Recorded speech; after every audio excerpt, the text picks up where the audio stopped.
It's never going to get any better. Don't look for it. Be happy with what you got. Because the owners of this country don't want that. I'm talking about the real owners now. The real owners, the big wealthy business interests that control things and make all the important decisions. Forget the politicians. The politicians are put there to give you the idea that you have freedom of choice. You don't. You have no choice. You have owners. They own you. They own everything. They own all the important land. They own and control the corporations. They've long since bought and paid for the Senate, the Congress, the state houses, the city halls. They got the judges in their back pockets. And they own all the big media companies, so they control just about all of the news and information you get to hear. They got you by the balls. They want obedient workers. Obedient workers. People who are just smart enough to run the machines and do the paperwork and just dumb enough to passively accept jobs with the lower pay, the longer hours, the reduced benefits, the end of overtime, and the vanishing pension that disappears the minute you go to collect it. And now they're coming for your Social Security money so they can give it to their criminal friends on Wall Street. It's a big club, and you ain't in it. You and I are not in the big club. The owners of this country know the truth. It's called the American dream, because you have to be asleep to believe it. But I'll tell you what they don't want. They don't want a population of citizens capable of critical thinking. They don't want well-informed, well-educated people capable of critical thinking. They're not interested in that. That doesn't help them. That's against their interest. That's right.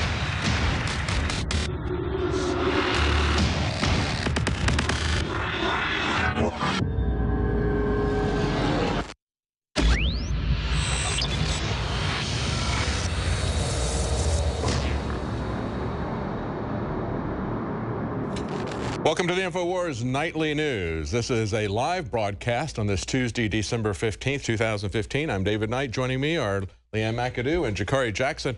We're going to be covering the GOP debate out of Las Vegas tonight with our commentary. That's going to be coming up in about a half hour. But before we do, I want to get Leanne and Jakari's comments on what we just saw with George Carlin, because there was a lot of truth packed into that. I love that intro. It's a very good intro. You know, he's talking about who the real owners are. We're seeing this over and over again. We're seeing the real owners of this country, when they put together a trade package, they call themselves the stakeholders. They put together this trade package, and they don't show it to even the people that we've supposedly elected. They're not allowed to look at it. They're not allowed to talk about it. We're not allowed to look at it for years. And then they're going to run this thing through. Once they get it run through, they'll be able to change it at will without any further input from us or any oversight from us. We just saw the same thing happen with a climate treaty. So these people who are in the club that we're not in, the stakeholders of America, they're the ones who are going to be, we're going to be watching and talking about tonight. And of course, this debate that we're going to be watching tonight is going to be coming from Sheldon Adelson's house. Sheldon Adelson's house. Yeah. The Venetian Hotel in Las Vegas. Sheldon Adelson, this gigantic Republican donor. And just to put in perspective the amount of money that he gave last time, he gave $98 million to Republicans in the 2012 election. To put that in perspective, in 2012, I'm looking at the Federal Election Commission figures here, George Bush spent way more than anybody else, any of his Republican rivals, way more than Al Gore in terms of winning the primary. He spent $91 million that year. Now, his rival, his chief rival, John McCain, including federal matching funds, got $45 million. So, yeah, let's turn that a little bit so you can see that. Which way? Yeah, this way a little bit better. Okay, so basically McCain got about, even with federal matching funds, he got half the amount of money that that George Bush had, and it was about half that amount of money with matching funds that Al Gore had. And yet that amount of money, which was way more than anybody had to win the primary, was what one guy spent, Sheldon Adelson. And of course, this is going to be at his casino. Right. You know, his house rules. That's the club, and we're not in it. And, you know, George Carlin, he hit the nail on the head. He's one person I would love to be able to keep his brain in a jar, because we need that type of, that's the real humor, and that's why they don't want you to, you know, watch comedy and things like that, because they can push across that humor. Well, they don't want you, he pointed out, they don't want you thinking independently. Right. And they don't want you acting independent of their showboat elections. They don't want you acting at the state or local level or at your jury level. where you can shut down with just one person out of 12. You can shut down invalid, out-of-line prosecutions with just one person in the jury, and that's for out-of-control state, federal, or local laws. You can shut it down to that point. It's one of the most valuable tools that we have, but they do every trick that they can to shut that down, lying to people about what it's about, the judges giving instructions that are flat-out lies, punishing people, punishing lawyers if they talk about it, the same way they manipulate the electoral system. Well, when we talk about the elections, I believe it was last election, we had Gary Johnson, who was a candidate, but they didn't allow him into the debates. They refused to debate Gary Johnson, even though he's, I guess, the leading libertarian candidate, because they didn't want any type of dissenting opinion outside of, their controlled left-right paradigm. That's right. He wasn't part of the club. Even though he had been a two-term Republican governor in a Democrat state, he had been reelected by a much larger margin the second time. So very popular Republican governor in a Democrat state, two-term governor, and they said, well, you don't match the numbers that we need in the polls, but they didn't put him in the polls. So they can play those kinds of games. And then when he got out and ran as a libertarian, they said, well, okay, you jumped through all the hoops to get on the ballot in 50 states, but we still don't think you're a serious candidate, so we're not going to allow you to participate in the debates nevertheless. So they arbitrarily decide who they're going to let into their club and who they're not. And I think, quite frankly, one of the problems that they have with Donald Trump is that he has basically pushed his way into the club without their permission because he's got enough money to do that. Right, and that's kind of the thing, is that he hasn't spent maybe just a couple $100,000 on media and things like that, putting out commercials, ads, whereas everyone else, especially look at someone like Rand Paul, they just will completely obliterate him. You don't even know that he's there most of the time, so then he has to spend all this time campaigning, raising money, so it's totally skewed. Well, Trump has been able to use the media, and Jeb Bush, who when he began running, he got instantly went well over $100 million in terms of contributions to super PAC funds. He has blown through about half of that, and he continues to decline in the polls in spite of that because, number one, he's not selling anything that anybody wants. We've seen it before. It's old, recycled stuff, and it is 180 degrees diametrically opposed to what his Republican base wants to see. So it's not going. Nobody wants another Bush. That's right. They're trying to convince people that they want another Clinton and having varying degrees of success at it, but nobody wants another Bush. That's right. Now, going back to Sheldon Adelson, as I point out, he has a tremendous amount of influence, giving as much in the last election cycle as Bush had spent in total, more than Bush had spent in total in 2000. And it looks like, as I talk about, they have the Sheldon Adelson primary.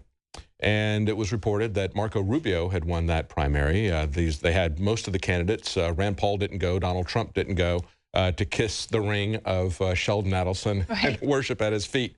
But the people who did go, it looked like Marco Rubio was about to win that. Now with Cruz moving up very quickly, there are articles that have come out in the mainstream press saying that there is a division between Sheldon Adelson and his Israeli-born wife as to who they're going to support. And really, people need to pay attention to this because his central focus on who he gives the money to is how strongly they're going to support Israel. Either that or if they're going to do certain things for him for his gaming licenses like Lindsey Graham did. Lindsey Graham pushed a bill for to prohibit online gambling, and he had just gotten a large contribution from Sheldon Adelson. Just coincidental. Right, yeah.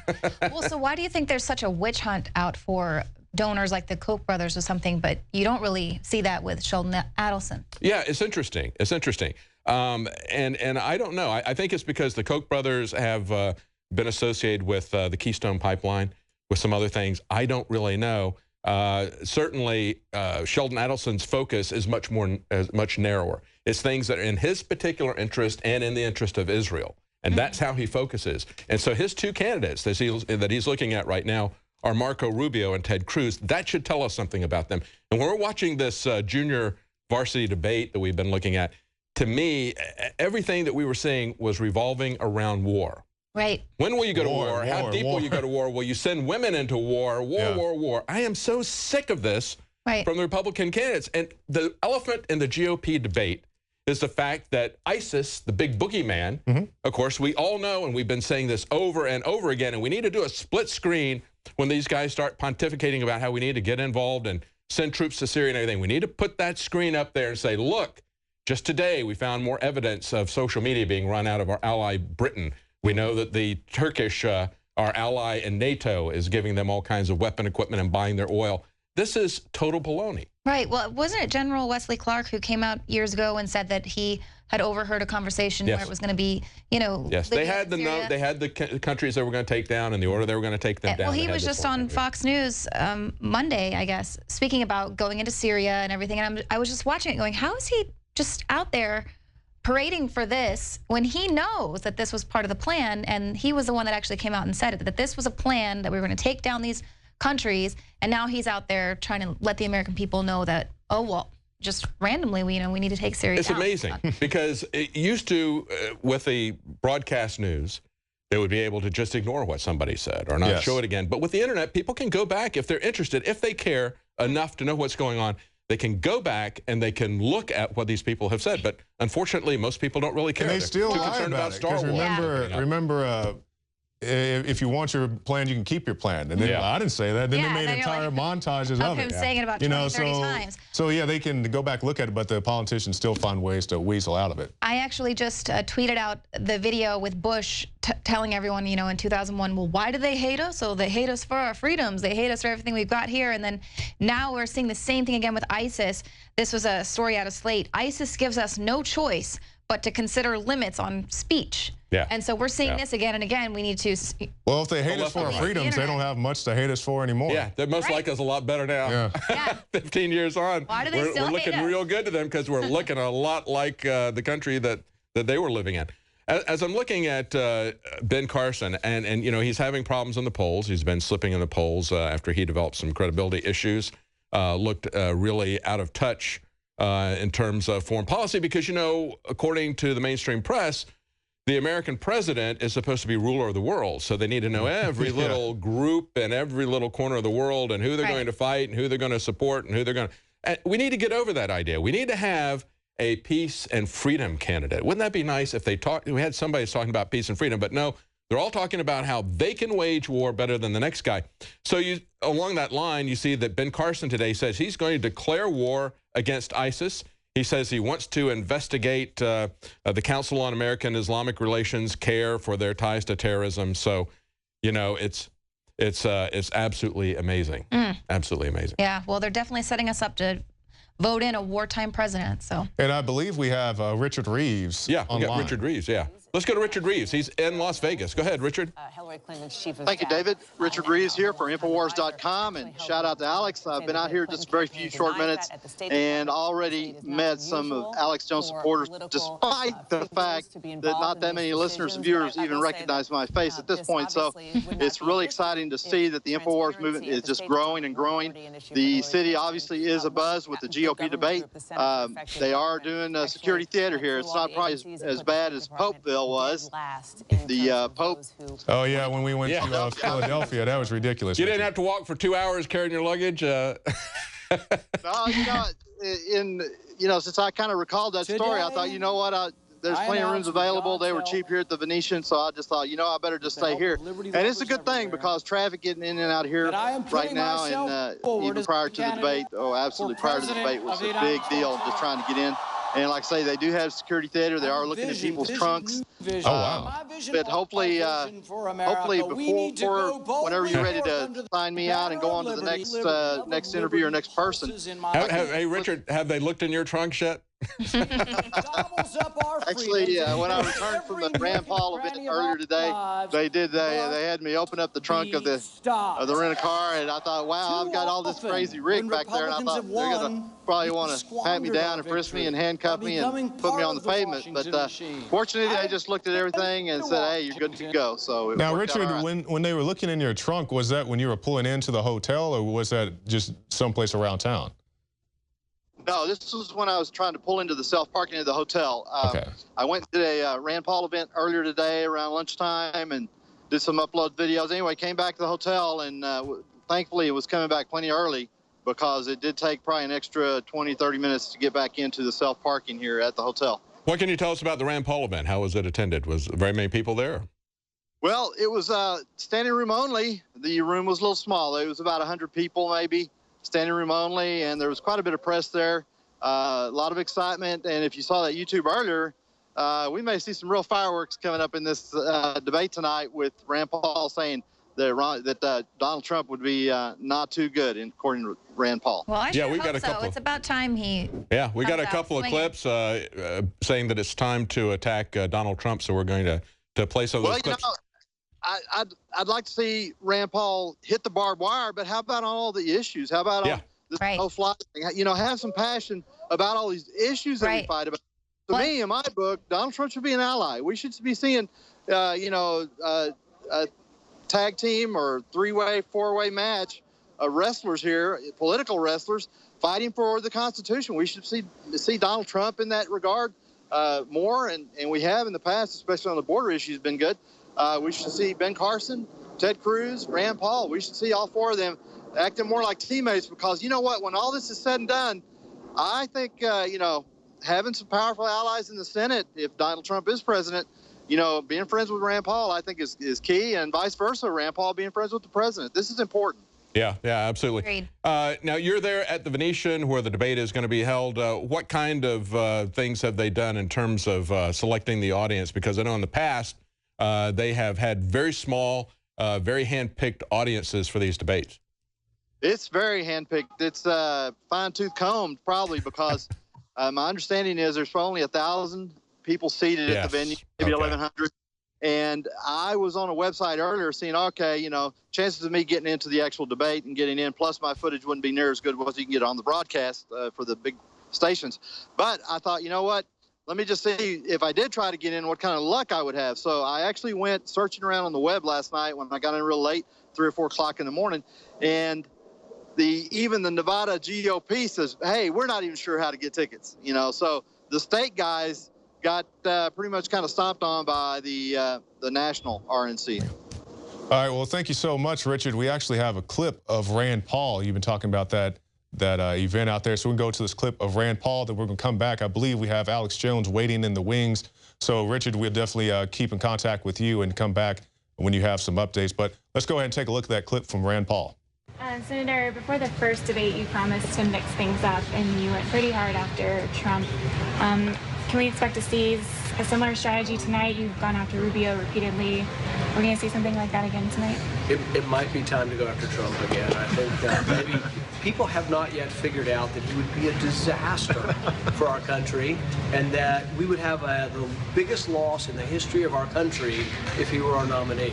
Ultimately, people are going to have to figure that out.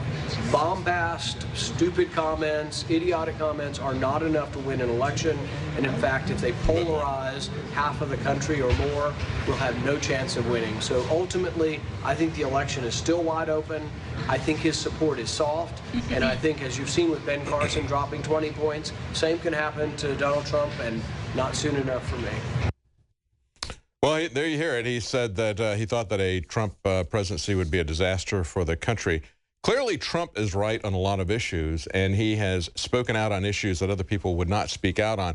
I'm concerned about some of the things that he says he's going to do, because we've always got politicians who are willing to lie to you about issues. Right. But there's also things they're willing to tell you the truth about. If they tell you that they're going to raise your taxes, or they're going to send you to war, or they're going to take your freedoms, you better pay attention to them, because they will follow up on those promises. And I'd like to see Rand Paul get really passionate, but not about the kinds of things like he did in the very first debate, where he says he got so angry about Donald Trump thinking that he might not run as a Republican. I don't really care if somebody runs as a Republican or a Democrat or as a Libertarian. I really don't care about that. I care about liberty.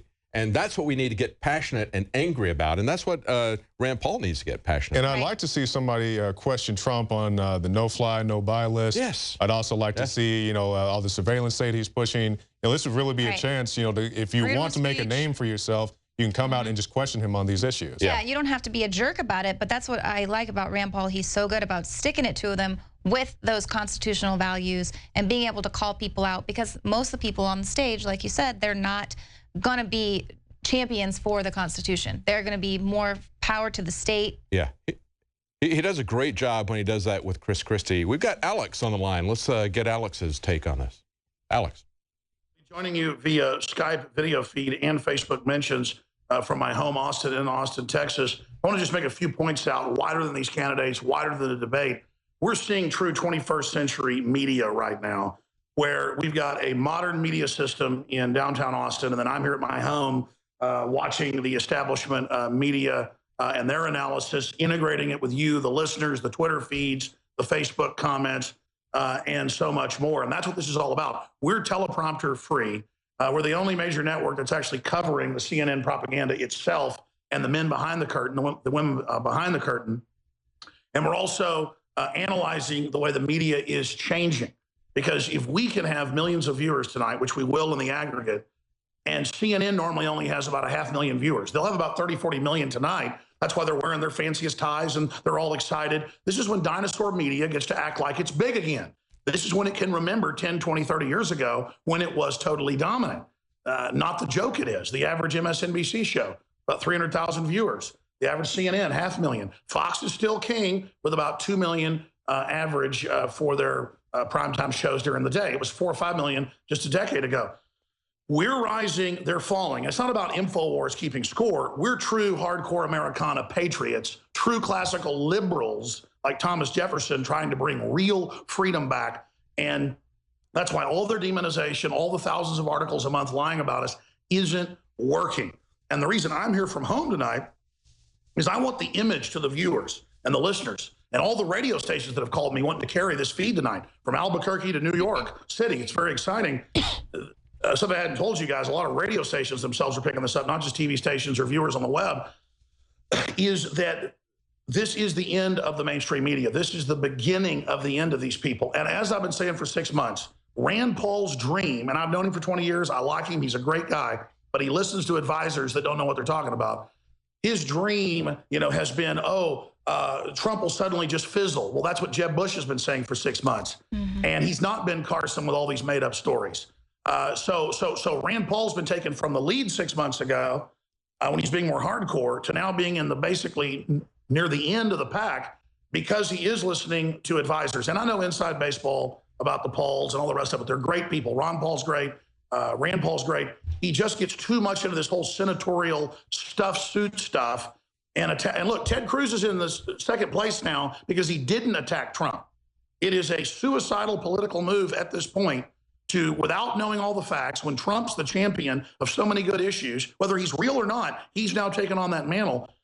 If we sit here and just try to shoot him down without proof, we're going to be going down. Hillary and Bernie and Jeb Bush are the enemies. They're the real bona fide evil riders, the enemies of the people that have to be dealt with. If Trump tries to go back on us, we'll take him down like John Boehner.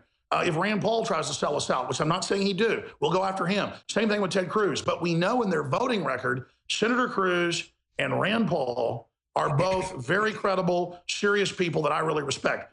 Trump has the dynamic, charisma it takes. He's taken on the mantle. I've talked to folks behind the scenes. I'm going to leave it at that. Trump is dialed into what's going on, or he's the biggest liar in the world, the stuff that's been basically relayed to me. So, look, you don't normally have front-runner presidential candidates in a key election like this talking to Alex Jones, off air and stuff like that. So what we're talking about here is really big. And so are we gambling on Trump, Cruz, or Paul? Absolutely. But we're not gambling when we sit here and just eat each other up and kill each other over who's the best, in the Republicans, but ignore the Democrats. Here's the deal. The Democrats have total power right now. They blackmailed the Supreme Court. They've got the presidency. They're ramming everything through. They've got control of most Republican leadership that have circled the wagons against the Tea Party and are trying to annihilate it, what Ron Paul's father and us and others, you the viewers and listeners, created.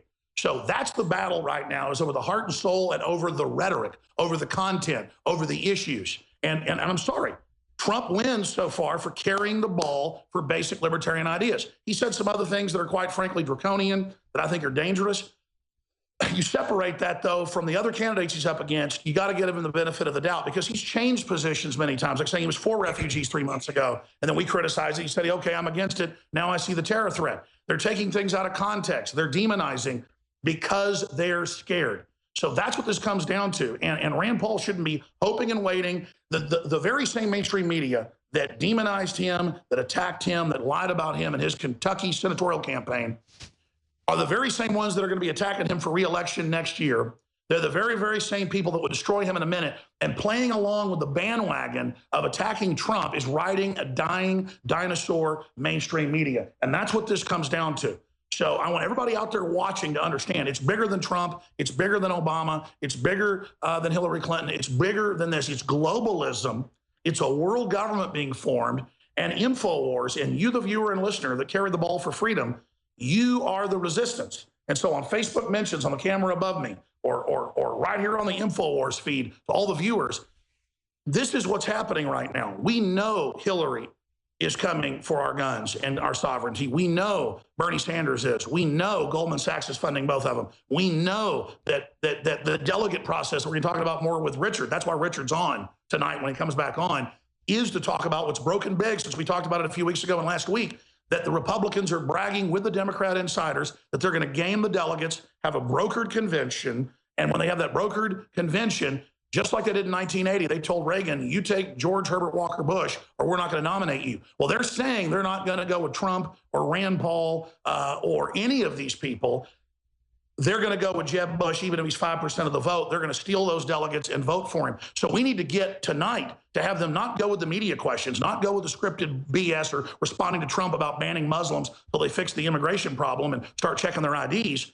We need to get them to tweet at them and others before they go live, and the media, because we're as big as the mainstream media now, or bigger, to point out, hey, what about a broker convention? What about these plans to steal the elections for the Bushes or the Clintons again? These are the big issues that we face, ladies and gentlemen. And so that's what I'm here to break down. We're about 2 or 3 minutes away from live coverage. A lot of new viewers tune in and they say, why are you talking over the debate? If you want the debate with limited talk over it, tune to CNN. They're out there in Las Vegas. We've got a reporter, Richard Reeves, out there. They're hosting it and putting it on. Other media's covering it. We're covering it play-by-play, live, under fair use, under commentary. We couldn't do that if we were an entertainment company, okay? We are a news-gathering, First Amendment, free speech system. And so we're here covering it with our view and our punditry and our analysis, wearing the truth on our sleeve, our bias on our sleeve, taking action in this Christmas season. That's what we're doing. So you're tuned in, and I know most of you know this, but a small minority doesn't. You're tuned in to us commentary over it live, just like we do for the State of the Unions and other big events. So we're going to be at the RNC this year, the DNC. We're going to be covering it all. We've got the reporters. We've got the camera people. We've got the editors. We've got the live feeds. We've got the satellites. We've got the AM and FM stations. We're on cable, on basic cable right now in Houston, Texas. We're on radio in Albuquerque, New Mexico, in New York City. And InfoWars is exploding right now, and it's only evidence of the larger icebergs of liberty under the surface. So as Matt Drudge always says, new media, patriot media, needs to think of itself as important as CNN, as important as the New York Times. Quite frankly, we're more important than them, and we need to understand that. I'm going to throw it back to you guys, and then I'm going to be popping back in on the Skype feed from time to time with commentary, with analysis as well. We're also on the Facebook mentions right now. I'm going to hand it back to you guys there in Austin, Texas.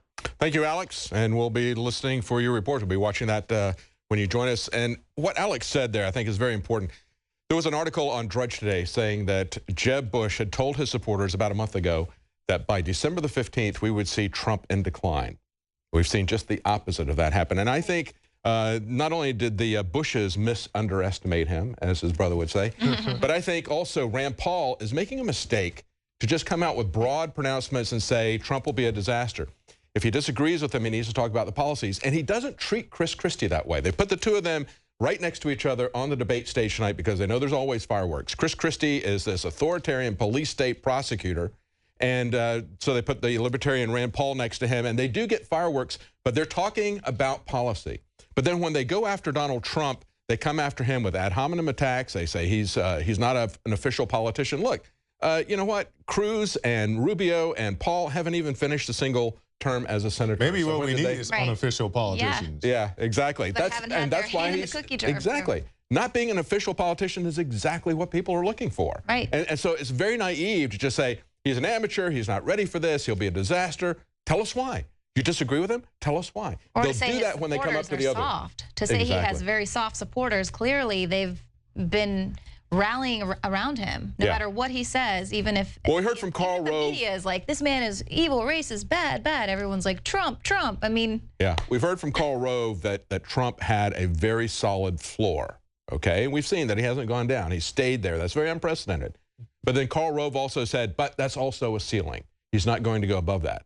Now we've seen that didn't happen. Now we've seen him jump 10 points or more this last week, because he's not only talking about the open borders, but he's talking about it in the context of our government not only demanding that we're going to send our troops to Syria, but demanding that they're going to bring jihadi troops into America, that they're going to fly them in here because they can't project their jihadi power into America. They're going to go fly them in, going to import them. So they don't even have to bother trying to cross the ocean, get into Central America and come up through the soft, unpatrolled underbelly of America. They'll just bring them straight in, just straight in. Yeah, first-class flight.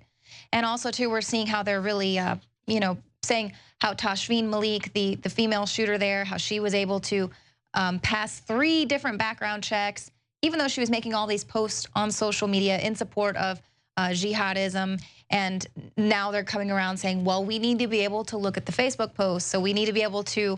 They're pretending that they're not looking at all that stuff. And we're seeing that stuff being sold to us by Fox News, F-A-U-X News. It is absolute nonsense. We know that they're looking at everybody's stuff. Well, that's the problem, is that they're looking at too much stuff. How can they, when you have someone that is specifically making comments in celebration of jihad, how do you not see that? If you're collating all this data specifically for terrorism. We also know they've told people to stand down. When you've had people who are not at the top, because there's compartmentalization. So when people find this, they vet this out, they report to their supervisors, are told to stand down. We were told by Thomas Drake that the people at the NSA were told to stand down. Let's go to a quick station break. Is that what you're saying, Rob? We need a Twitter station. Twitter station. Let's go to a Twitter station, not a station break.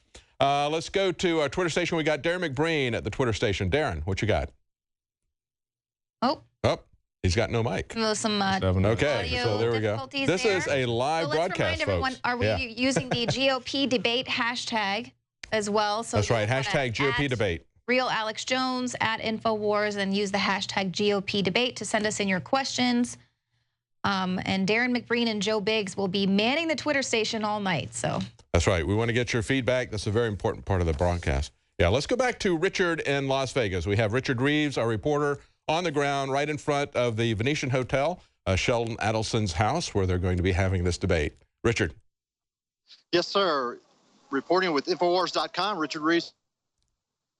David, and I'll tell you, Alex always says so much so fast that he was talking about how that the Republicans and Democrats and New World Order have all worked to conspire to set up a hijacking of delegates in the upcoming GOP in July in Cleveland. Now, the strange thing is like I discussed in one video, they created this splitter strategy where they knew that Jeb Bush could not win, but about 20% of the popular vote. So they literally strategized about bringing in candidates and, you know, bringing in more candidates. That's why there's a whole slate of 15 or 16 candidates, because they want to split and divide and conquer down to a point where, oh, Jeb keeps his 20 and everybody else gets below 20. And then when you get these winner-take-all delegate states like Florida, then Jeb Bush, with 20% of the popular vote in the primaries, could have and may still get hijacked, but he could have potentially won the nomination for the Republican Party. The good news is they were not counting on Donald Trump jumping in this race, because one of their ideas by doing that strategy I just discussed was that they would run Patriot candidates out of money. After 4 or 5 states, if you don't score up high in the numbers, if you're finishing second, third, fourth, fifth, then your money dries up for the candidates. So you're going to see once the primaries start in late February going into March, then you're going to see candidates falling by the wayside real quick. So they weren't counting on Trump coming in. He's got his money that he needs to sustain him through the race all the way to the RNC and beyond. He's even getting donations from the general public. So he's got the money. So the GOP was not counting on that. Now, nonetheless, here's the situation as well, is the GOP delegates have been running the show for so long that they just know that normally, under normal circumstances, they win at the RNC just by showing up. just by showing up, just those warm bodies showing up to their precinct conventions, just by the warm bodies showing up to their caucuses, their caucus conventions, they have had sufficient numbers to rule the roost. So basically, they're on the flip side of where the Ron Paulers were in 2008 and 2012, because all this structuring that they've done to try to give this nomination to Jeb Bush is now they've got to figure out ways to change rules and undo things and make sure that their establishment delegates show up. So, folks, that is the one way, barring a Trump collapse of him doing or saying something totally just insane or crazy, it is really Trump's election to lose from a popular vote standpoint, from my perspective. But potentially, if Trump loyalists, Trump delegates do not show up at their precinct conventions, at their precinct caucuses, then look for the GOP to bend rules, to break laws, and, like I said, break heads. So it's a very, very tricky thing. And the good news is it only takes 2 or 3% of the population to overwhelm that system. And as I did the interview with Rob Dew last week, the Republican Party, if it's made up of patriots, well, guess what? All these foul candidates that are pro-globalist, sold out to the NWO, that don't, care about the Constitution, they don't know about the Bill of Rights or anything. Well, the candidates start coming out of a patriot GOP, then you will see a sea change in the level and quality of patriot candidates. And with the new media that we have, like Alex talked about earlier in his segment, he was talking about how that, now we've got, Skype and we're doing internet. He's broadcasting from home. You guys are at the office, at the studio. And I'm here in Las Vegas on an iPhone, Skyping to you guys. With the internet, we will be able to identify patriot candidates. We will be able to self-identify. We will run over the dinosaur media. And that's how we can get good people elected, because we get upstream of the process and get people on the ballot right at the beginning, block Rhino, block NWO candidates before they even get on the ballot. And that's all. We can just do so much by overwhelming this small system. Yeah. That's a great report, Richard. Yeah, exactly. They have created the rules. They run the system. They will bend. They will break. They will alter the rules. And if that doesn't work, they will steal it at the end. But I think it's going to be hell to pay if they do that a second time, because we saw them do that to Ron Paul 4 years ago. And the support behind Trump is much larger. If people see that corruption, that could be a very valuable thing. So we're going to cover that very closely. Let's go to our reporter at the Twitter station, Darren McBreen. Darren. That's right, Darren McBreen coming to you live once again from the NoWorldOrder.com studios here in Austin, Texas. Once again, we have our very own Twitter booth set up this evening, and I'll be here for the next couple hours, along with Joe Biggs, who's going to step in from time to time. And we want to hear from you. Send us your questions and comments to @RealAlexJones. And be sure to use the hashtag GOP debate. And David, I thought it was funny earlier today. I stepped into the Matrix, watched a little bit of mainstream television, and they are already predicting a Donald Trump downfall. and what I heard on Fox, it was a Fox 5, they were saying that up until this point, Trump has been what they call a clown candidate. And they expect that Americans are going to start taking these debates more serious once we get closer to the election. So, I don't know why they keep saying that, Darren, because that was the line of attack when Donald Trump first got in, and it didn't work. And it hasn't worked for several months. So I don't really understand why Fox keeps hammering that home. I mean, we talked about that. We talked about the fact that Jeb promised his donors that by December 15th, you would see Trump in decline. Just the opposite of that. We've seen Karl Rove, of course, the Darth Vader in the background, or maybe another analogy of Star Wars. Nevertheless, he's talking about how Trump's got a very strong floor, but he's also got a ceiling he's not going to go above. That didn't happen either. So, clearly Fox News is pushing these establishment candidates. If somebody comes out that is going to push relentlessly for more wars, for military buildup, for the typical neocon policies, somebody like Carly Fiorina, somebody like Marco Rubio, they're going to push those candidates. Of course, Jeb Bush as well as in that candidacy. They're going to push those candidates. They're going to talk down the other candidates that they don't have control over. And that's what they expect Rand Paul to do tonight. And you heard it, Rand Paul. He said it's time to start going on the attack, and go after Donald Trump. But be careful what you ask for. It may come true, because, Donald Trump, it seems like that what doesn't kill him only makes him stronger. That's right. And if he comes after him and doesn't make it issues-based, I think it's really going to bounce back and to his harm. I think ad hominem attacks, I don't think ever really are very effective. And I really would like to see the candidates talk about issues. We have a lot of important issues, and unfortunately, the way these debates typically break down, they keep asking recycling the same questions every election cycle, every debate of every election cycle. They ask the same questions over and over. Right. Well, and we can also see even just with the JV debate that took place earlier, they're asking about ISIS and how would you stop them from radicalizing people via the internet. And so it's all about terror. They're going to probably be very terror focused. Of course, this will be the first debate after that terror attack that took place here in the U.S. So I do believe it's going to be sort of focused on that. And there are other huge issues out there. All they want to talk about completely shrinking. We should be worried about that, but we're scared now. Will you go to war? How big will your footprint be in war? And then they ask Santorum, you know, what about women in the military? Are you going to send them? And all this kind of stuff. It's like, we think about drafting women. Let's remind people that we're going to be killing American women as well when we send them to these useless wars. But they didn't have a problem with that. It's like, you know, they'll just talk about, well, under these circumstances and so forth and so on. They just don't care. We need to go back to a sane foreign policy of non-interventionism, but it's not isolationism. They have to have that military-industrial complex. Yes. That's why they always keep pushing these things. And like we saw, that's pretty much the piece of the debate I got to see from the JV. That's all they talked about. All they talked ISIS and women in war and all. Well, you're going to hear that a lot tonight because they picked this conservative talk show host, Hugh Hewitt, and that's one of his main things that he majors on is war. Okay, he loves the neocon wing of the Republican establishment. They said, look, this is CNN. We're tired of Democrats and people who are associated strongly with the Democrat Party questioning and picking our candidates, essentially, you know, running the debate against. And that makes sense. But then who did they go to? They go to the most warmongering talk show host they can find, Hugh Hewitt. So you're going to hear a lot about war tonight. And speaking of running the debate, we're watching it in here, and they're still going through a long, protracted intro. They've had, I guess, a prayer in the beginning. Oh, did they? They're just going on and on. Did Anderson Cooper lead that prayer? No, I think it was, it might have been the head of the GOP. I saw something going on there, but they still haven't brought the candidates out. So anybody watching, you can check us out at YouTube, The Alex Jones Channel. We're also live at prisonplanet.tv. And I know we've had a couple issues with InfoWars. I think so many people were hitting it, InfoWars.com/show.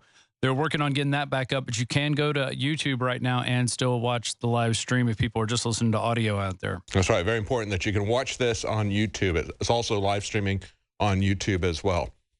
And thanks to those radio stations out there that are picking us up. That's always exciting to hear that. Yes. Now, Richard Reeves, our reporter in Las Vegas, and of course, he's going to be going to Iowa. He's going to be going to New Hampshire. And those are great places to go because at this stage of the election, he can go in and meet these candidates one-on-one. They have very, very small crowds. Even though it was standing room only crowd for Rand Paul, it was 100 people.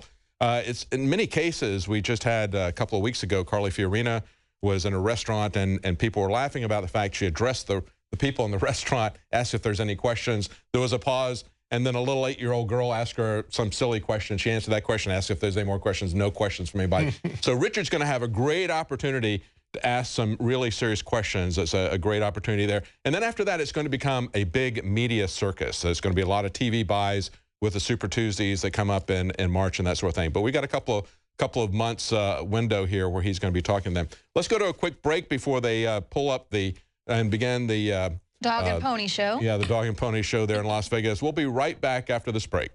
Clean, pure drinking water. You can't survive without it. But where do you get it? Alexa Pure Pro is a brand new, groundbreaking, gravity-fed water filtration system that is like no other. The Alexa Pure Pro transforms water from virtually any fresh source into clean, healthy drinking water, pairing the unprecedented superfiltration power of an all-new gravity block core with a hybrid chromatic shell. It removes up to 99.999% of impurities, including bacteria, viruses, fluoride, disinfectants, volatile organic contaminants, and hormones.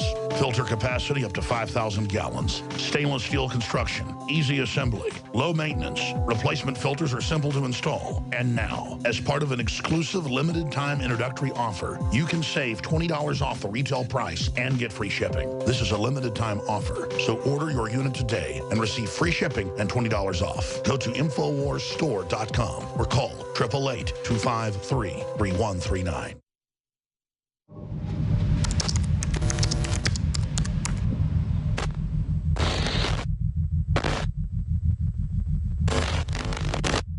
Seth in PA, you're on the air. How you doing, Alex? Good, my friend. Thanks for having me. I'm a big fan of the show. I listen and read all the time. Thank you.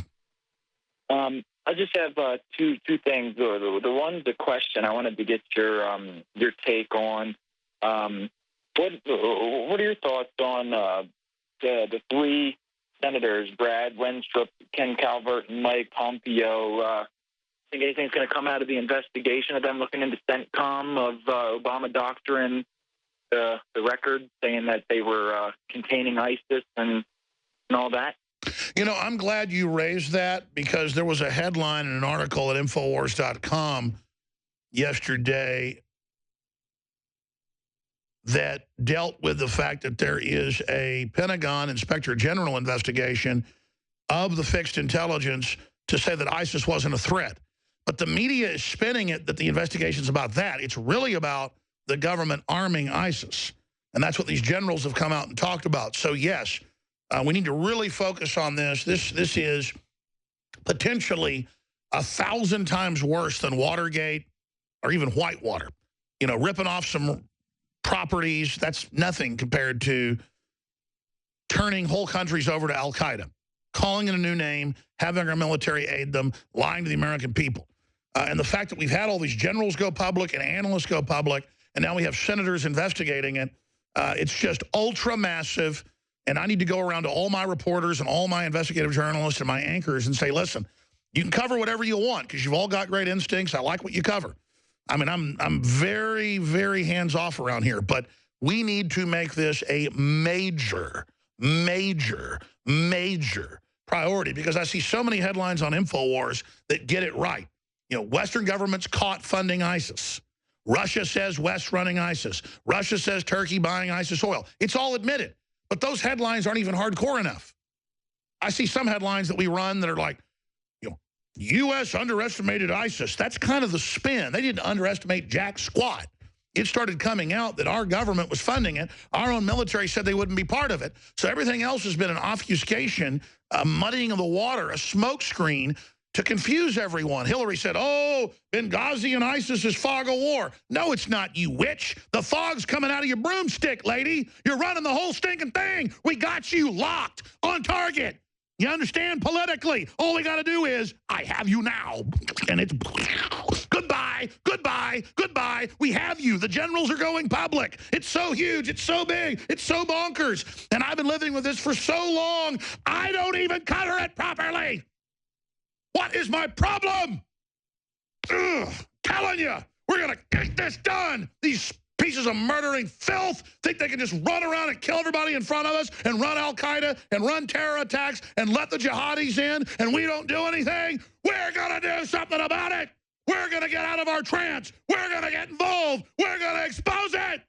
Appreciate your call. You are watching the best of the Alex Jones Show, weekdays from 11 a.m. to 2 p.m. Central. Watch live at InfoWars.com/show or become a member of InfoWarsNews.com and help us take resistance to the next level.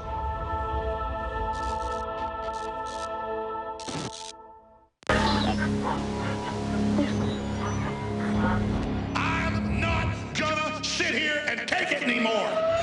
Welcome back to our live InfoWars Nightly News coverage of the GOP debate. This is December 15th, 2015. Joining me are Leanne McAdoo and Jakari Jackson. I'm David Knight.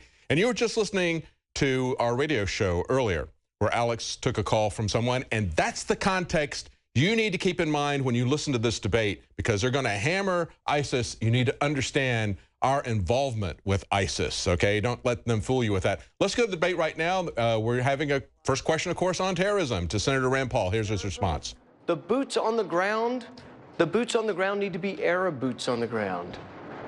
As Commander-in-Chief, I will do whatever it takes to defend America.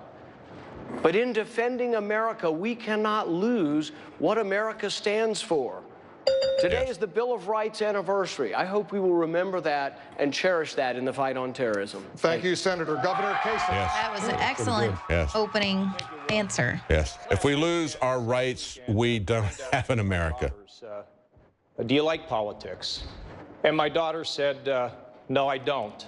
And the reason I don't like it is because there's too much fighting, too much yelling. It's so loud. I don't like it. Then get out, you And I turned to my friend and I said, you know. He was the one doing all the she's yelling and really fighting the onto last something. time. He's barely in, Rob. And the big issue He doesn't like it because he's not doing well. in this country, creating jobs, making sure people can keep their jobs, the need for rising wages, whether our children, when they graduate from college, can find a job, protecting the homeland, destroying ISIS, rebuilding defense. These are all the things that we need to focus on. We just call it America? I think ISIS is going to be the drinking game for this one. Every time ISIS, take a swig. You know, I'm just so sick and tired of this phrase homeland. It sounds just like Vaterland, right? It sounds Nazified. Yeah. Just call it America. Why do we have to call it the homeland? Well, and Know where they're coming from. that's the reason why we're arming and funding ISIS, is because they are going to now be the boogeyman, that they can move it around whenever they need to, ramp up support for whatever their agenda is by shoving that fear of terror down our face. And of course, he's going to portray himself as being Mr. Economy, Mr. Jobs, when he was working for Lehman Brothers and getting $500,000 as he was bankrupting pension plans for teachers in Ohio. Provided to this country over the last number of years. Think about just what's happened today. The second largest school district in America, in Los Angeles, closed based on a threat.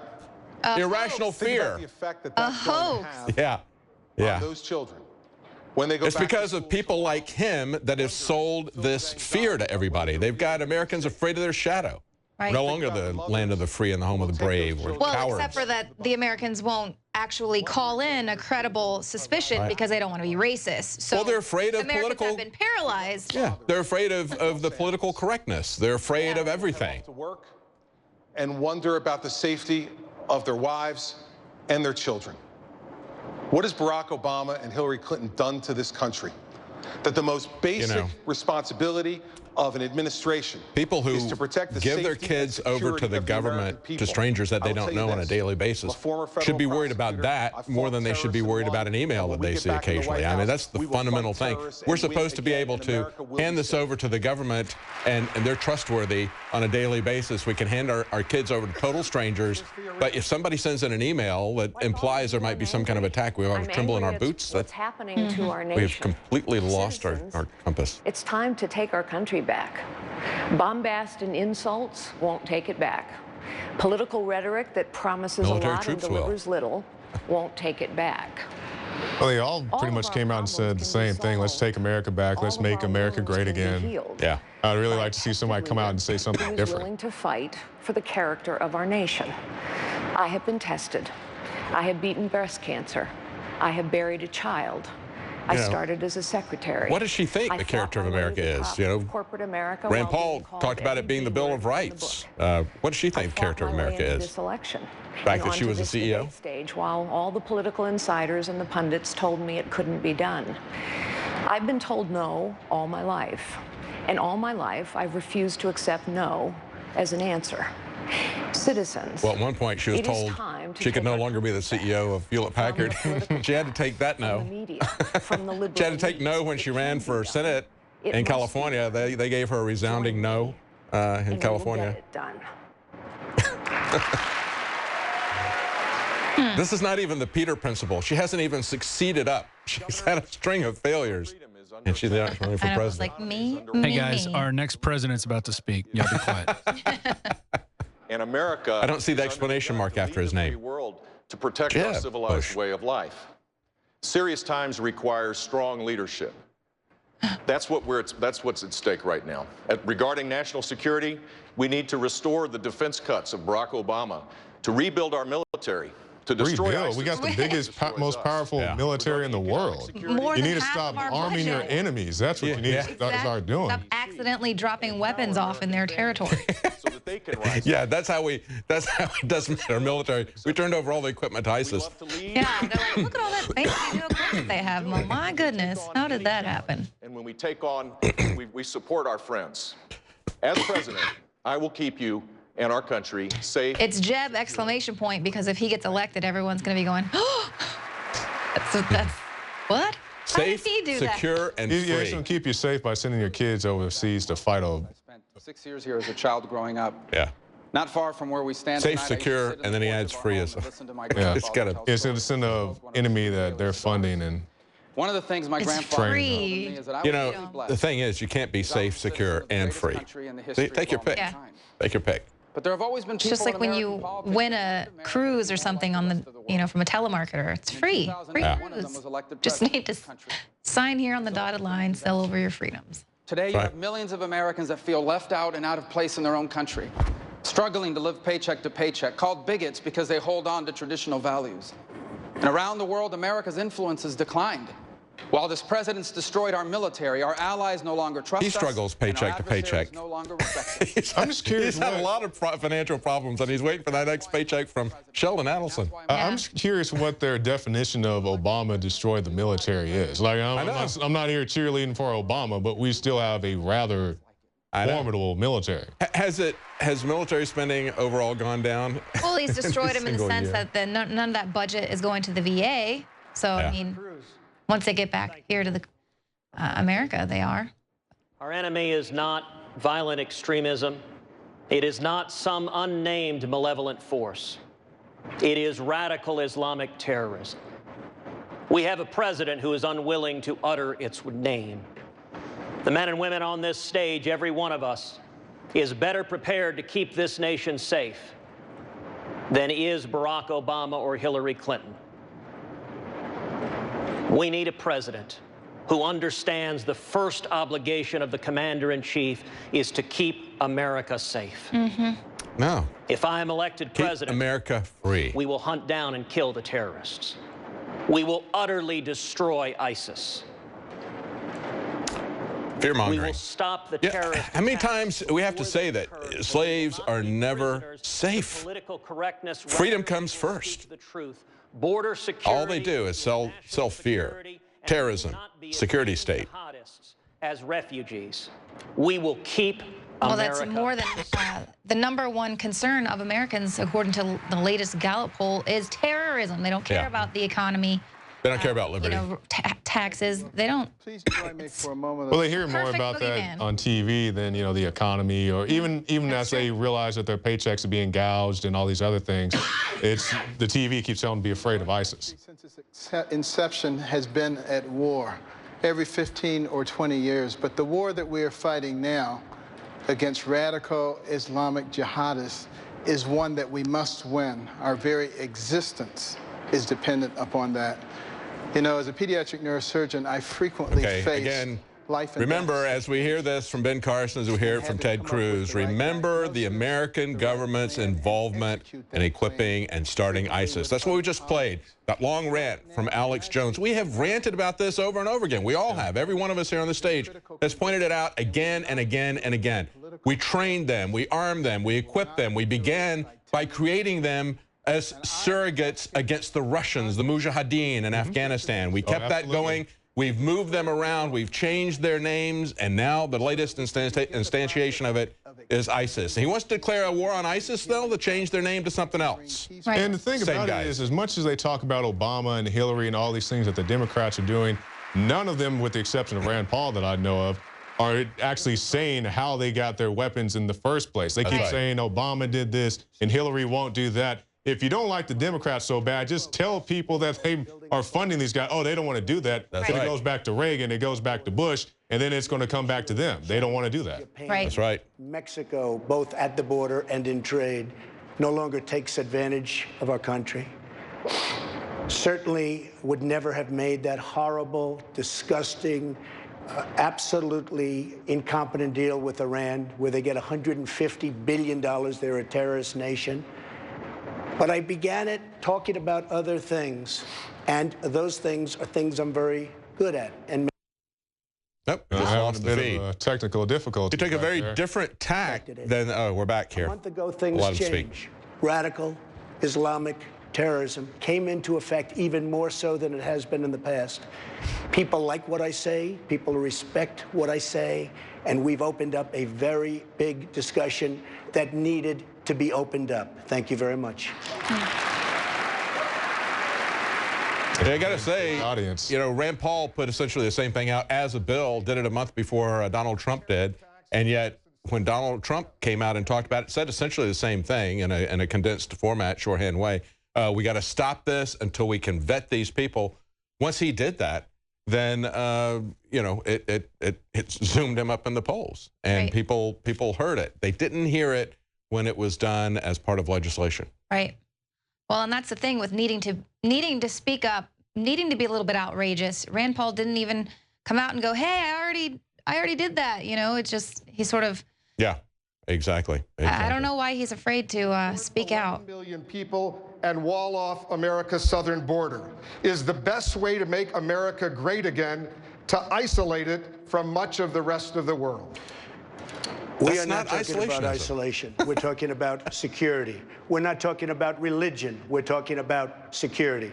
Our country is out of control. People are pouring across the southern border. I will build a wall. It'll be a great wall. People will not come in unless they come in legally. Drugs will not pour through that wall. As far as other people, like what about under the migration, wall, yeah, that's the thing. The problem. Over the wall with drones. Well, that's my deal when I always hear people talk about the wall on the border. Yes, I do agree we need security down there, but I don't think a wall is the definitive answer to that. We've seen the wall. Yeah, it's not very impressive. The problem is he says he's going to stop the drugs at the wall. They have people die of drug overdoses, hundreds of people every year in federal prisons because you can't keep the drugs out of a federal prison. You're not going to keep it out of a wall that stretches across the southern border. You need to address the root cause of these problems, and that's what they won't do. There was a story that they had actually trained a mouse to carry cocaine around the prison. Yeah. So the problem, crafty people out there. The problem isn't that we don't have a wall. The problem is that we've got a war on drugs, and the conservatives need to understand it's a UN agenda. 10 years before Richard Nixon replicated the UN agenda verbatim and called it the war on drugs in 1971. The UN came out with it in 61. To be part of a coalition to destroy ISIS. The Kurds are the greatest fighting force and our strongest allies. They're Muslim. Look, this is not a serious proposal. In fact, it will push the Muslim world, the Arab world, away from us at a time when we need to re-engage with them to be able to create a strategy Here's Jeb Bush and the neocons of the GOP saying that we need to bring these people in who are allies. They don't even know who our allies are in Syria. They're handing weapons to people who are commanders of ISIS, people who were involved with Al-Qaeda. Lindsey Graham and John McCain, they don't even know who these guys are. Jeb Bush doesn't know who these guys are. He can't even vet the leaders of these guerrilla groups. How are they going to vet hundreds of thousands of people that are going to be coming in here? Sean McCain was in a photo op, you know, shaking hands, buddy-buddy with the leaders there, ISIS leaders. Nobody cares. And frankly, I'm the most solid person up here. I built a tremendous company, and all I want to do is make America great again. I don't want our country to be taken away from us, and that's what's happening. The policies that we've suffered under other presidents have been a disaster for our country. We want to make America great again, and Jeb, in all fairness, he doesn't believe that. Look, he mentioned me. I can bring it. I can talk to him. This is the problem. Banning all Muslims will make it harder for us to do exactly what we need to do, which is to destroy ISIS. We need a strategy. No, you need to vet who you're bringing in before you let people come in, and that's what he's talking about. That's what Trump said. That's what Rand Paul said. That's what Cruz is saying. It is so high that it's impossible. You have no idea who these people are. Yeah, and I don't know how the whole system works, but I know that there are so many people who have been on waiting lists for years to be able to come to this country. They would bring a lot of business with them, a lot of money, and they're waiting. So let's open up the lines for some other people to come in. Well, you know, he doesn't, Jeb Bush and the Republican establishment, the Democrats, they don't know who these people are they want to bring in the country, but we know who Jeb Bush is. Quite frankly, we know this guy. We've vetted him for sure. Yeah. Rubio as well. Majority of Republicans support Mr. Trump's idea. Why are they wrong? Well, I understand why they feel that way, because this president hasn't kept us safe. The problem Safe. is we had an attack in San He's Bernardino, and we were paying attention to the most All important right, issue. the new drinking game is every time they say safe, everybody has to drink their water. Which isn't going to happen. But this is what's important to do. Is we must They tell you vaccines are safe, too. That's right. Especially from ISIS. This is the most sophisticated. Our foreign policy is safe and effective. Just remember that. They are actively recruiting Americans. The attacker in San Bernardino was an American citizen. I mean, Obama comes out all the time saying federal background checks do not work, yet he says bring in refugees because they're going to give them federal background checks. Yeah. Yeah. It's just, it's insane. They're beginning to pop up in Afghanistan. They're increasingly involved now in attacks in Yemen. They have Jordan in their sights. This group needs to be confronted with serious The proposals. Republican establishment has absolutely no connection to reality, as we were talking about on the Facebook mention earlier today. So we talked about in the nightly news last night. In France, you saw the socialists join with the conservative Republicans. That's the name of the party in France, the conservative Republicans. Same thing we got going on here. The socialists and the conservative Republicans join here in America, just like they did in France, to shut down anybody who's concerned about letting in massive legions of people that we have no idea who they are into this country from war-torn areas, areas where we have created the war. Primary voters deserve to know, with the kind of specificity and responsiveness you delivered in your 9 Supreme Court arguments, how you disagree with Mr. Trump. Will you spell that out? See, they keep throwing everybody against Trump. Well, listen, you know, and I'm not here cheerleading for the guy, but it just seems like everybody is focused on Trump. Looking at a president who's engaged in this doublespeak, where he doesn't. Well, Cruz is too smart to fall for that. Alan Dershowitz was his professor at Harvard. He says the smartest student he ever had. He's too smart to attack Trump. His only hope to win is to get Trump's voters. Rather than to keep us safe. And even worse, President Obama and Hillary Clinton are proposing bringing tens of thousands of Syrian refugees to this country when the head of the FBI has told Congress they cannot vet those refugees. And only 21% of Syrians support ISIS, though. It's only, you know, out of every 100 Syrian refugees you bring in, only 20 of them are going to sympathize with ISIS, so keeping us safe. All refugees for 3 years from countries where ISIS or Al-Qaeda control substantial territory. So you're saying you disagree because he's too broad and you have a narrower focus? Why do you disagree with him? Well, you know, I'm reminded of what FDR's grandfather said. He said, all horse thieves are Democrats, but not all Democrats are horse thieves.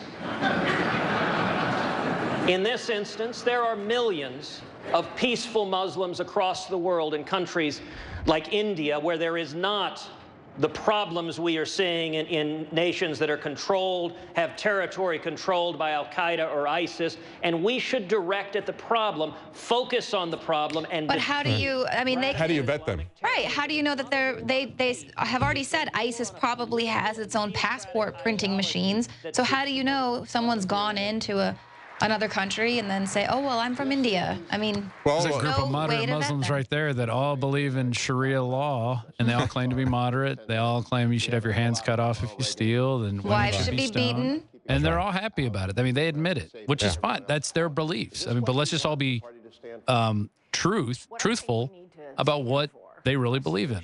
And let's understand what they want to turn America into. Exactly. And let's understand that what they're talking about is not strictly a religion. It is a religion that is connected inextricably to a political system and a rule of law. That's what they're talking about. They want to have civil penalties if you violate their religion. That is anathema to what we have in America. We have separation of religion because we saw the abuses that happened in Europe when Christianity got allied with this particular king or with that particular church. We saw what happened. And we said we don't want to have that anymore. And for the same reason, we don't want to have Islam here doing that same kind of combination of politics and religion. Right. Or having Sharia courts right alongside, you know, the constitutional courts. And then Saudi Arabia is beheading people who dare speak against Islam. So, well, they have absolutely no way to vet these people that they're going to bring in, and especially in such large numbers. And the numbers that they're bringing in, as John McCain said, look, I know these people. And of course, we know what happened. Yeah, he met with these people, and then later we found out that they were working with ISIS. So, yeah, if you want to believe that he knows these people, you want to take him at his word, where he says that 99.44% of them are okay. Well, run the numbers. They bring in 100,000 of them. That's about 1,200 jihadis. We've seen what happens when you got 2 or 6 jihadis or whatever in different places. I mean, they can inflict a lot of damage. And I understand there's people who don't believe that all the attacks were genuine. Nevertheless, a couple of people with some guns can do a lot of damage. I was looking at what Fiorina was saying there. She was saying she wanted to beef up the NSA. Oh, of course she does. She keeps reiterating that. Well, she was a consultant to Michael Hayden, and she consulted with him on how they could get this through the American people when it was illegal, and they knew it was illegal. It was prohibited by FISA to spy on the American people, but she conspired with Michael Hayden to illegally spy on America. That's why Fox News loves her. That's why the Republican establishment loves her. That's why they're pushing her. It's probably why she'll get vice presidency or something. Right. Keep her She's definitely not going away. No, she's not going to win, but they might pull her in. The presidents. Just about the same as the presidents? Ensure fear does not paralyze Americans. That's kind of like when Bush told everybody to go shopping, go to the movies, just go be yourself. But we're on an orange terror alert, but everything they do is meant to paralyze us with fear. That's how they run. I mean, quite frankly, our government since 9/11 has been a terrorist government. They have used fear and the threat of violence, if not from them, sometimes it is directly from them, but if not from them, from some boogeyman that they created. They have used terrorism in America to establish their police state, to take our rights away, our due process away, and that's what he's talking about. $1 billion TARP bailout for the banksters. Yeah. Because if we didn't, the sky would fall. Yes. Yeah. Yeah. We need a president who's going to understand what actionable intelligence looks like and act on it. And we need a president and a cabinet who understands that the first and most important priority of the President of the United States is to protect the safety and security of Americans. No, it isn't. You're disqualified. You have an oath to the Constitution, and the oath to the Constitution says, and the Declaration of Independence says, you are created to protect our freedoms. Right. Not to keep us safe. They didn't want safety. They wouldn't have rebelled against the strongest government in the world if their first priority was safety. Their first priority was liberty. They created a government to protect that. I'm sick of these people. Right. Well, and that's why they want to that's why they want to take our guns so that they can say, well, see, now we have to protect you. Yeah. But that's why we have the guns to protect ourselves and, you know, ensure that we can fight back against a tyrannical government. So, I mean, you're absolutely right. That is a key point. They knew who these people were. They stood down for these people. And all we're talking about tonight is terrorism. How they can take our freedoms, how they can destroy our way of life so they can, quote unquote, make us safe. We will not be safe when they destroy America. And America is about the Bill of Rights. That's why we created the government, to protect our rights, not to protect the government, not to keep us safe. How would you find a radicalized person in order to, how would you personally, they just said that President Obama was at the Pentagon the other day for the first time since July. So it's not really his job. There are things called the joint terror. Well, why don't they ask them, how would you stop the CIA from radicalizing people in Europe, in Syria, in America? Because they're the ones who are doing this. And when we see how do we stop the government from radicalizing? They can't even find the radicalized people when they've got them on their terror watch list, or when they're on the no-fly list, or when they are communicating back and forth with known terrorists who are on the terrorist watch list. They can find them. They don't want to. They don't want to act on it because it suits their purpose. Why every They single want this to person? go off. They said, well, he was on a watch list, or he was known to FBI agents, or The same thing FDR did to us on Pearl Harbor, except instead of it happening in one day, it's rolling out over a decade. That made it harder for the government to access Americans' phone records. In light of the San Bernardino attack... harder for government to access phone records. Don't you think you made a mistake? They didn't shut down the NSA program until, what, a week or so ago? If you believe that, I've got a bridge to sell you in Brooklyn. They haven't shut down anything. And she had been making these jihadi comments for years. Yeah. They said they had been radicalized since at least 2012. So they had been scooping up and that's way before Snowden. So there was nothing stopping them from their little surveillance the issue with this bulk data collection, because I think you guys may recall that story. I think a guy came from the UK. He's like, I'm a blow up America, something like that, saying he's gonna go to some wild party. He got detained at the airport. This is a guy who posed no threats, you know, some college kid. And they'll arrest this guy, give him the 3rd degree, but meanwhile, you got people sympathizing with ISIS. saying they want to come over here and do real harm, but the bulk data coverage doesn't allow people to zero in on these such individuals. I'm not saying I want them to surveil American citizens and all that stuff, but if you have people overseas who are doing these things and you have the NSA anyway, why don't you actually pay attention to the actions that these people are Right. They're scooping up too much data that every American's metadata from every single conversation in any sort of technical capacity. It's too much. He says they always focus on law-abiding citizens instead of Islamic terrorists. Well, here's the issue, okay? Yeah, Obama gets that wrong, but Ted Cruz got that wrong because, as you're pointing out, she's radicalized, making statements on social media.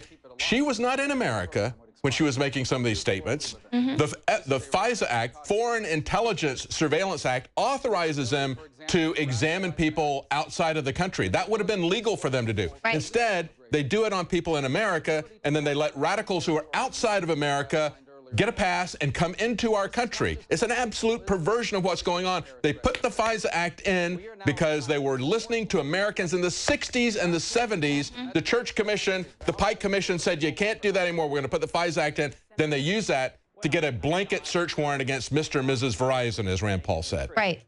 And that's what they whole thing is a when lie. the whole Snowden story broke, that's the thing that they pointed out. It's that they were only scooping up this data of Americans in America if they were in contact with terrorists overseas or if those conversations were overseas. And we know that Farouk was in contact with terrorist organizations while he was here in America. So if they had gone by the rule of the FISA law, then they would have contacted these people. It would have been actionable. They could have kept them out of the country. But they didn't do any of that. Now they use that to argue for greater expansion. That's why I say this is exactly what FDR did to us at Pearl Harbor. They had the intelligence from the Japanese. They knew precisely what they were going to do. They let them do it. That we could not do before. This bill did, however, take away. Yeah, let's go to Richard, and we hear that he's got somebody on the street. Let's go to Richard Reeves in Las Vegas, right outside where the debate is happening. Richard Reeves. All right, David, thank you for the handoff there. And Alex, this should warm your heart here. We have Blake. He's a listener, and we wanted to ask him, what do you think is a bigger concern, Blake? Do you think it's a bigger concern about terrorism or the economy for you and Americans? I think I'm more concerned about the financial terrorists that are destroying the economy right now. Janet Yellen and the people running the Federal Reserve. So I'm here hopefully getting one of the better candidates. You know, there's some interesting candidates running. I think Rand Paul is a good guy. I'm hoping he has a good showing tonight because we need that. He's one of the few guys that's actually talking about, you know, auditing and maybe abolishing the Federal Reserve. You know, a couple other people that are all right. So, yeah, that is a lot more concerning. I'm not sure how much of the terrorism is manufactured or whatnot. So, yeah, hey, Richard. The economy is definitely... hang on there right now. We got Rand Paul talking about surveillance. What do you do with it? Hold on right there. We're going to come right back to you. We're going to go live to what Rand Paul's saying. Might have stopped Senator Bernardino, that might have stopped 9/11, would have been stricter controls on those who came here. And Marco has opposed at every point increased security, border security for those who come to our country. On his Gang of Eight bill, he would have liberalized immigration, but he did not, and he steadfastly opposed any new border security requirements for refugees or students. Last week, I introduced another bill saying we need more security, we need more scrutiny.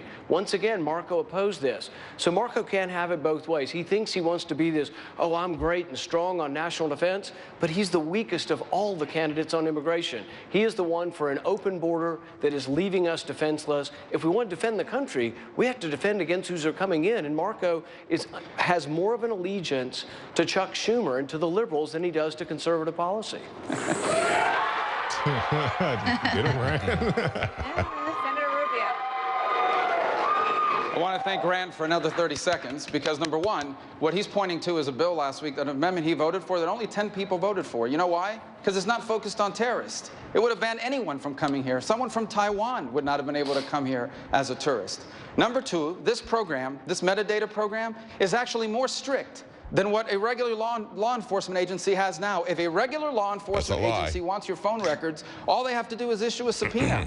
But now the intelligence agency is not able to quickly gather records and look at them to see who these terrorists are calling. They already have the records. Yeah. They've got so many they can't look through them. What does he mean they're not able to? And they keep telling us that metadata is not important. Look, metadata is one of the most important things they can get on you. It's activity-based intelligence. Hang on, let's get the rebut from Rand Paul if he gets it. minute. Since I was mentioned in the question, can I respond? Go ahead, please. Marco still misunderstands the immigration issue. What I put forward was an amendment that would have temporarily halted immigration from high-risk terrorist countries, but it would have started it up, but I want them to go through global entry, which is a program where we do background checks. The thing is that every terrorist attack we've had since 9/11 has been legal immigration. Marco wants to expand that. I want more rules, more scrutiny, and to defend the country, you have to defend the border. Senator, we're going to talk about immigration in a while. Okay, let's go back to Richard Reeves. Richard, are you still there? Yes, sir. David's still here. Yeah, we just had a back and forth, but I don't know if you were able to hear that. We just had a back and forth between Rand Paul and Marco Rubio as to whether or not they should have any kind of controls or background checks on people coming into the country. Rand Paul was calling Rubio out for trying to expand it and loosen those controls in the face of all this. Go ahead. Do you still have the gentleman there? He's gone. Well, okay. Blake has left, but I tell you, Rand Paul is finally really hot on the border. For a lot of libertarians, they wanted open borders, but, you know, a talking point that keeps coming up is how do we identify an enemy? How do we fight an enemy if we don't even identify them? And I look forward to the day that we have a full slate of presidential candidates and a veto-proof majority in the Senate and a veto-proof majority in the House that identifies the enemy as the New World Order. How in the world can we have a chance of really fighting terrorism if we don't just finally pin it down? Hey, you know what? New World Order, we know you are Dr. Frankenstein, and you not only have created one Frankenstein monster, you've created probably tens of thousands of Frankenstein monsters, and you've unleashed them upon the Western world. So I look forward to that day. I think hopefully, it seems like some of these candidates know that truth, and whether or not they'll be able to express it at some point, hopefully in the near future, we'll see. Well, thanks, Richard. We're going to go back to the debate right now. We got Christie declaring his love for the Patriot Act, as usual. Let's go that real quickly, and then we're going to go to our Twitter channel. Actually, he just finished. Let's go to our let's go to Darren McBreen at the Twitter station. Darren. Okay, Darren. Consider. Okay, right. Here we are. Back to the debate. Mosques and schools where there's anti-American sentiment. This is the first time I've spoken, and some people have had multiple questions. So just talk. Pay attention to that. Yeah, there's the moment of silence again. As far as monitoring is concerned, what my point is, we need to make sure that any place, I don't care whether it's a mosque, a school, a supermarket, a theater, it doesn't matter. If there are a lot of people getting there, engaging in radicalizing activities, then we need to be suspicious of it. We have to get rid of all this PC stuff, and people are worried about somebody. Yeah, here he is selling us as authoritarian paranoia. No matter where people are, we need to be aware of what they're doing and crack down on them if we don't like what they're saying. And I guess he would say the president's the one who gets to decide what's legitimate or not. Or maybe he's going to turn that over to Homeland Security, somebody like Janet Napolitano. Yeah, he's another guy colleges are pushing out for that surveillance state. Go ahead. All colleges are anti-American now because they're turning kids into socialists and saying, who cares about freedom of speech? And you know, your feelings are more important than facts and liberty. And so we're going to have to just monitor everyone. Senator Rubio and Senator Paul. I think you have to ask them about that. I don't want to get in between them. Let them fight. He doesn't want to take a position on civil liberties or on vetting immigrants. He should have taken that opportunity to explain how he feels about that rather than... Isn't it amazing that this is what we have to choose from? As if we really, assuming we really have a choice, I don't know. Right, whoever we would really want up there and like... What a bunch of pathetic puppets. Something there with the delegates. If we want to destroy ISIS, if we want to destroy radical Islamic terrorism, we can't disassociate ourselves from people. So it's funny how they're continually saying radical Islamic terrorism to just differentiate themselves from the other side who refuses to say it. In the last debate, they would not say it. Well, it'll be interesting to see if they say it this time, since there's been a first ISIS terror attack on U.S. soil. un-American activities in our country. Your brother said Islam is peace. Talking about it, to be honest with you, out in the public. Of course they have those capabilities, and we should make sure that we give the FBI, the NSA, our intelligence... yeah, we shouldn't be talking about these things in public because we got this closed, dark, secret government that can't trust the American people, and we shouldn't have any say-so, oversight, or opinion about what these people are doing, and if we know they got to kill us, you know. So, yeah. Thank you. Thank you. That's, I guess Daddy told him that from the CIA days, you know. Developing a strategy, leading the world, funding it to make sure that we have a military that's second to none, and doing military second to military none. second. We got I thought we had the largest military in the world. Military in the world. I don't know. Let's go to the Twitter station. Darren McBrain. Hey guys. Twitter tonight, we're also monitoring. We've been turning the channels and watching the mainstream news media's coverage of the debate and the propaganda behind the debate. And very interesting. I thought it was this was kind of weird. Fox News, they admit that Donald Trump is the anti-establishment candidate, but they'd like to see him become a little more establishment before they'll take him serious.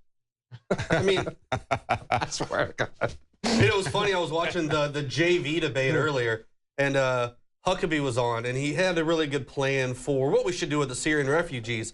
He said, hey, Obama, why don't you take them at the White House and put them there, put them in the Upper East Side of New York, take them to Martha's Vineyard, and let's see how you like dealing with them then. You can vet them there on your own. Teach them how to play golf. And then another thing, once again, you've got Lindsey Graham. Lindsey Graham was asked a question earlier. How do you think we're going to deal with the online threat of ISIS? He goes, well, we should send 10,000 troops to Syria and then 10,000 to Iraq and then kill them all so they can't get online. That's how we defeat them online. Hey, boy, he sounds like a military genius. I think somebody ought to ask Lindsey Graham why he continues to stay in the race when he is flatlined at 0 in the polls. Well, how do they go and say that? How many people are even in that JV debate at this point? Yeah, exactly. I think we lost your audio feed. Let's go back. I was going to say, how do they go in and barely let Rand Paul into the debate? But then you have Kasich in there who just clearly made it. And then his opening statements are, I don't even like politics. Basically, he doesn't want to be here. Get him the hell out of here. Let's hear more Rand Paul, what he's got to say. Yeah. Reminded me very much of that first Democrat debate where they got the guy who subsequently dropped out. And they asked him about a decision they made. And he goes, well, my dad had just died. I was kind of depressed, or I voted for the war, or whatever. Yeah, it was my first vote. My dad died. Okay, here she is. She's reminding us again that once upon a time she was a CEO. We should remind everybody that the stock price of Hewlett-Packard tanked as bad as the banks in Greece. Okay, when they closed, they lost 50% of their stock value. That's what happened to Hewlett-Packard under Carly Fiorina. Here's Donald Trump. Let's listen. Closing that internet up, those were your words, as a way to stop ISIS from recruiting online. Oh, good. Are you referring to closing down actual portions of the internet? Some say that would put the U.S. in line with China and North Korea. Well, look, good question. Is so easy to answer. ISIS is recruiting through the internet. ISIS is using the internet better than we are using the internet, and it was our idea. So is the Department of Work and Pensions. I wanted to get our brilliant people from That's what we just saw Silicon today. Valley The British are doing it. They trace the IP addresses back to the British, as you pointed out, Rob, back to the British intelligence. You talk freedom of anything you want. Well, we also know there's a lot of young British men that have become radicalized and then are back there in Europe. So you just double down. He said you talk freedom of speech. Right? He has contempt for the Bill of Rights. That is a very dangerous combination. Not masterminds, and we have to change it from every standpoint. But we should be using our brilliant people, our most brilliant minds, to figure a way that ISIS cannot use the internet. And then on second, we should be able to penetrate the internet and find out exactly where ISIS is and everything about ISIS. And except that's exactly what China does. Right. They shut down the internet, and of course, maybe we could trace it back. Yeah, exactly. Find out how to penetrate it, find out who's using it. They just did that today. They found out that the ISIS social media was traced back to a British government office. We know what's going on. We know these guys are running ISIS. And when they talk about shutting down freedom of speech, he just repeated the exact same stuff he said in his speech. Even talking about how you don't refer to these people as masterminds, he knows precisely what he's saying. And he's calling on the press to be more precise in what they say. And they don't have any way to really shut it down. But here, this is that Slate article where they're saying ISIS gives us no choice but to consider limits on speech. Yes. They suggest considering a law that makes it a crime to access websites that glorify, express support for, provide encouragement for ISIS. So basically going to be policing people who, you never know, people all the time open up bad links. There's phishing in your emails. Journalists well, ISIS go to those is on websites Twitter and Facebook and all this other stuff. You know, and they have the ability to shut them down on those websites if they so choose. I definitely don't agree with that statement from Trump that he said. Facebook has no problem censoring our articles, but they leave up an ISIS beheading video. Yes. If you're going to have freedom of speech, like any free market, you do not use the government to shut down portions of it.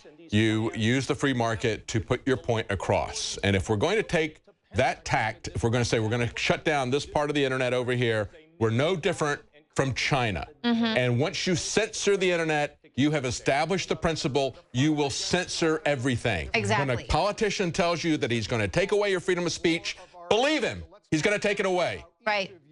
It's not a fantasy. Don't pretend. They lie to you all the time. Don't lie to yourself about what a politician is going to do. If he tells you he's a thief, if he tells you he's going to steal your rights, he's going to steal your damn rights. No question about it. He'll keep that promise. Yeah, those are one promise they actually will keep. Oh, yeah.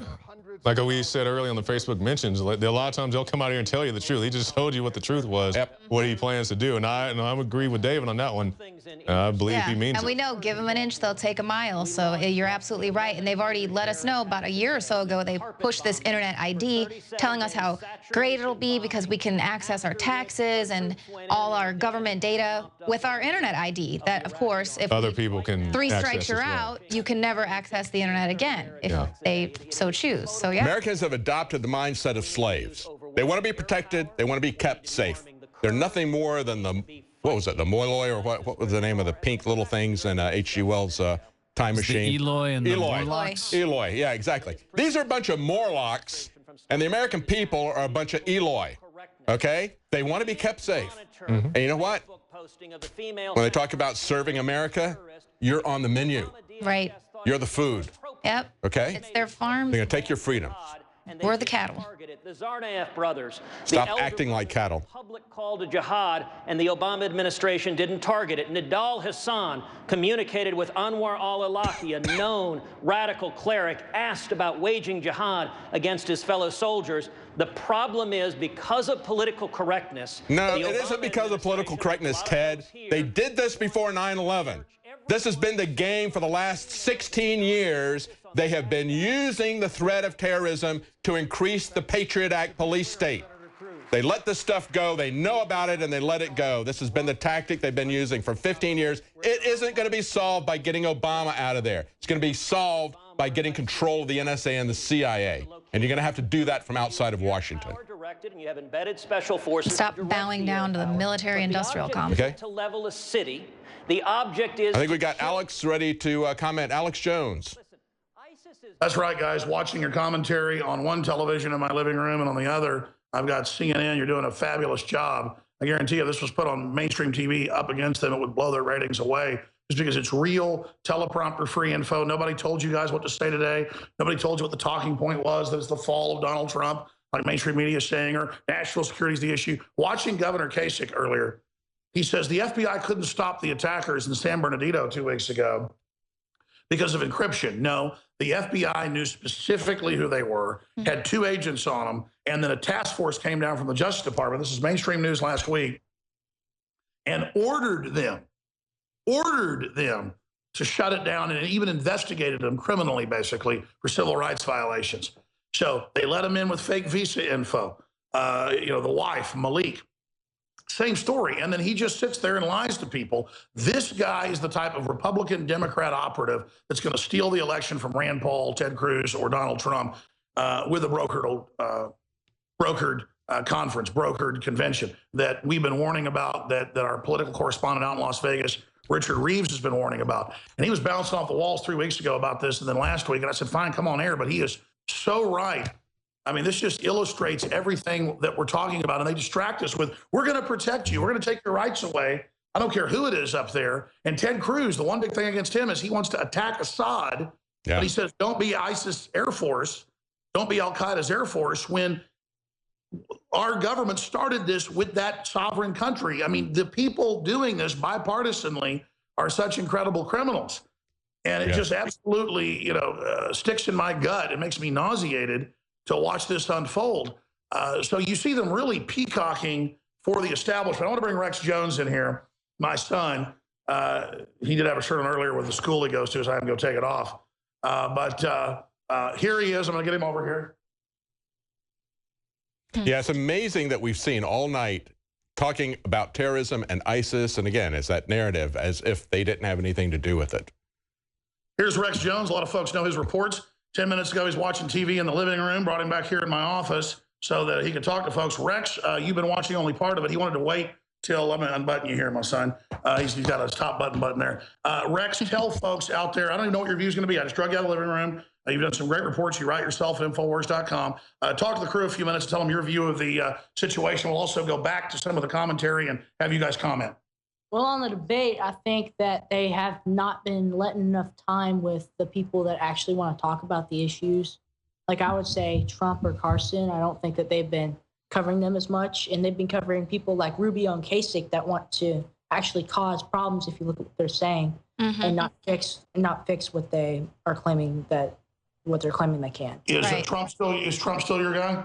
Yeah, I think so. I like Cruz and I like Trump. I think that would be good president and VP team. Now, what did you think when I told you a few weeks ago that I was talking to Trump on the phone? He was going to be coming on the show. I thought it was pretty cool. Honestly, I thought it was pretty cool. Did you believe me? Not at first, no. Have I ever lied to you? This is unscripted, but I mean, lie to you all the time? No, you don't lie to me all the time. No, I trust him. I trust him. What have I lied to you about, Rex? You're funny. That's ridiculous. I tell you. Santa Claus. I don't know. Never chopped down the cherry tree. Seriously, you believed me when I said I was having Trump on? Yeah, I believed you. Rex, you're so funny. I got to talk to you as soon as you're off air what it is you think I've been lying to you about. That is ridiculous. Yeah, Rex thinks it's lying if I say I'm going to take him hunting and I say, sorry, I can't take you hunting now. I'm busy. That's not lying. That's just I'm just messing around. You don't lie. I guess you are 13. It's good to razz your dad. He's kind of gotten to that element of it, but that makes you more entertaining on air. Rex, keep telling folks your view of what's going on. Well, from what I saw, I've only seen about, I'd say, a quarter of it. I was staying late at tennis. But from what I've seen in the debate, I'd have to say that Kasich has gotten away with a lot of stuff that isn't accurate. He's just lied to the American people's face, and I think that's very disgusting. I think that Rubio's weak on immigration, but he's trying to make up for that by claiming that he's strong on immigration, and Cruz has rightfully attacked him so, in my opinion. And I think Rand Paul's getting some much-needed attention. I think he's doing very well so far. And I'd like to see more Trump and Carson. I can't see him at all. And no more Jeb. No, thank you. You don't like now, Rex, let me just see if you've been watching your daddy and listening, because we broke this in a film in 2004. It was in The Guardian a year later. It's a fact from the McCormick-Dickstein Committee hearings. They broke it back in the 50s and the late 40s, but it was there. But we broke it, made the film Endgame and others as well. But martial law breaks it down, a film 4 years before that. What do you know? Very nice burp on air. This is really tolerable. Free. He just does that for fun. 13. What do you, healthy organic garlic though, what do you have to say? Oh, there's Trump. Well, we should go back to Trump for a minute. What do you have to say about the Bush family? Well, I don't have much to say. They haven't really accomplished as much as they claim to have. But those are kings and queens though, Rex. Jeb is a failure. I'm sorry. Failed governor. He did not do well, in my opinion. The big point is that his grandfather was the top Nazi collaborator.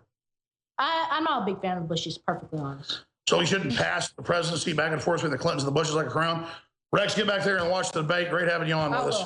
That is literally, he didn't know he was going to be in here 3 minutes ago. I saw him coming back in here, and I drug him in here. And it's kids like that are going to make America great again. He is a piece of work, I tell you.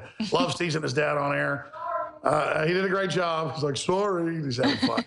But seriously, I'm going to let you guys go back to live coverage of Bush and Trump sparring here, and I'll come back in a little while, guys. It's Infowars.com, real teleprompter free news. We just had one that you guys will enjoy to watch and rerun, Alex. We just had Donald Trump, when they asked him a question about coming after the family members of terrorists, he said, well, remember that George Bush put the family of Osama bin Laden onto planes and sent them out the next day. Wow. And then they go to Jeb Bush, and Jeb Bush says, this is why Donald Trump is not a serious candidate. Yeah. That's why he is a serious candidate, because he exposes the fraud and the criminal actions of this CIA family here. Yeah, that was impressive. And he finishes up talking about safety and security. Let's have another drink. Oh, that's look Jeb. Absolutely. Well, let me just ruffled Jeb's feathers. I mean, this is why Trump is so awesome.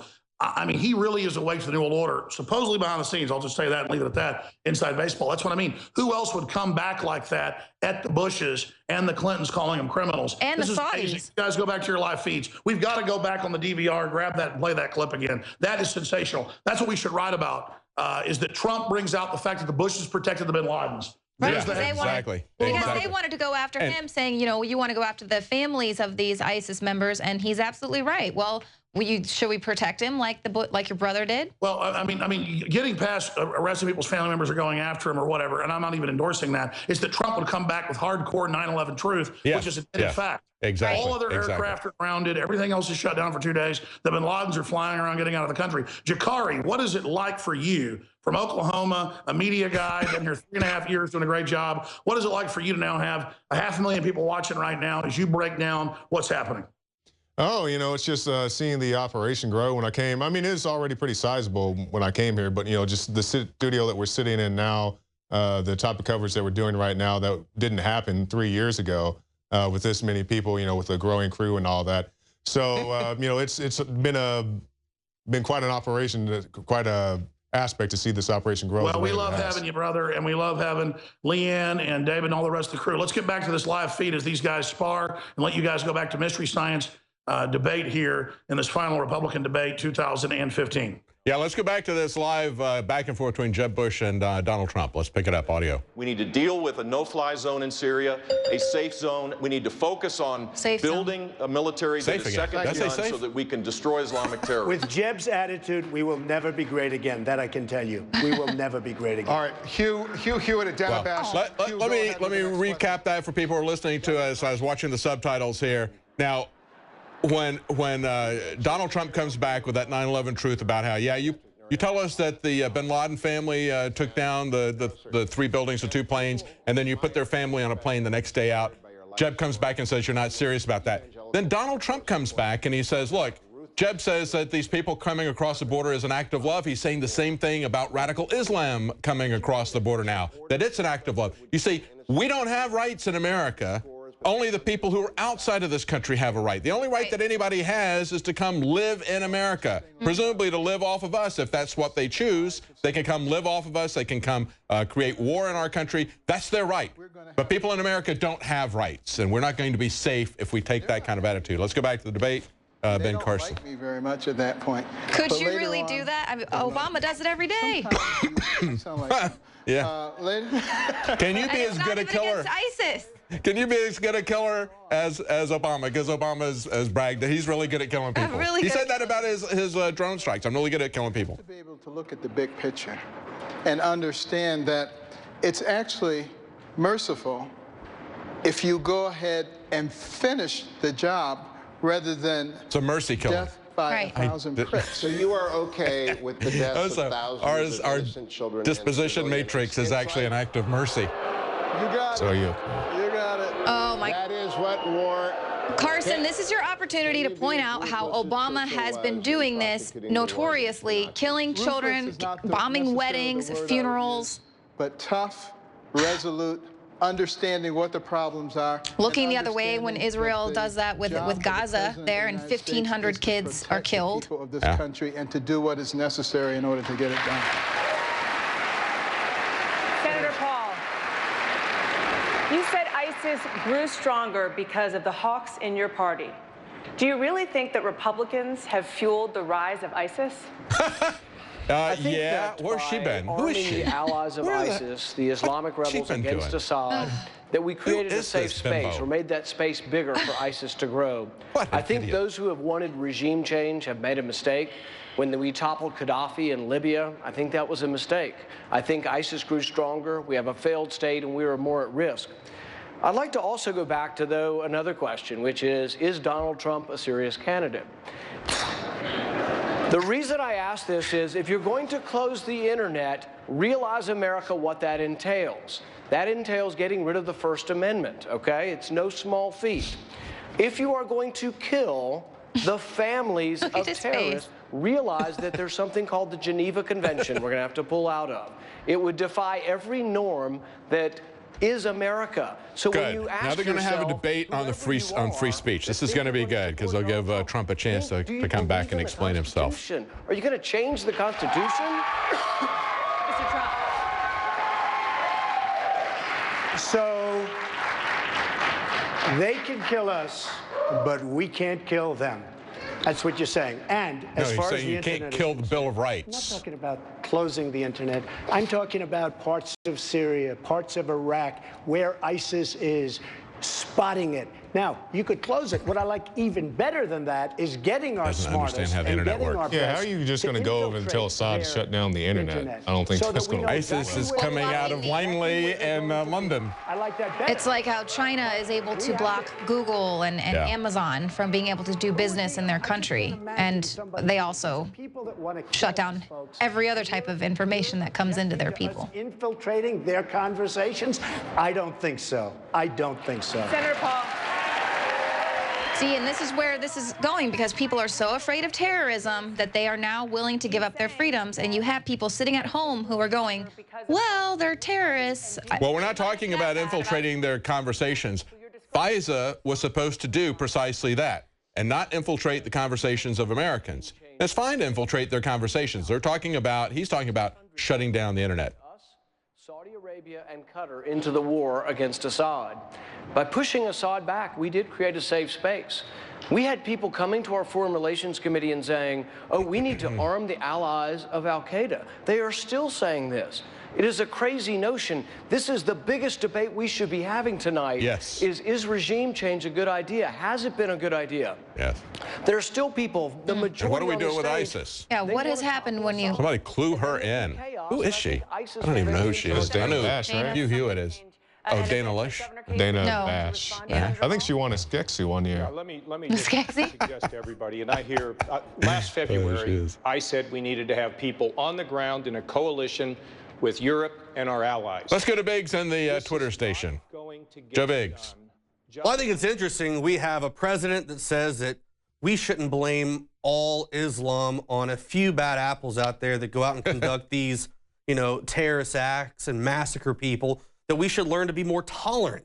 And we should bring in these refugees in mass numbers into our country and put them in our homes and take care of them and love them. Yeah. But here's the thing. This is coming from a president who conducts more drone strikes that do not kill high-value targets, that kill more civilians, which is what fuels ISIS. Yeah. That is what that's how you recruit people to bring them in to want to go fight for ISIS. When your family members are being bombed because of a supposed high-value target, that there's no proof that these guys even exist, and you're killing these huge civilian populations, that's how you have ISIS grow and get stronger. And people then we're sitting there saying that, oh, it's racist, for Donald Trump to come out and say that, oh, we should ban these guys until we vet them more. When we look at places like Saudi Arabia, 0 refugees have been brought in. Kuwait, Qatar, United Arab Emirates. Let's talk about these guys who are saying, hey, we're not doing it. But no one's blaming these guys for saying no to them, because guess what? They want to vet them first too. But we're the bad guys because we want to stop it. And then we have a president that tells me that I should be more tolerant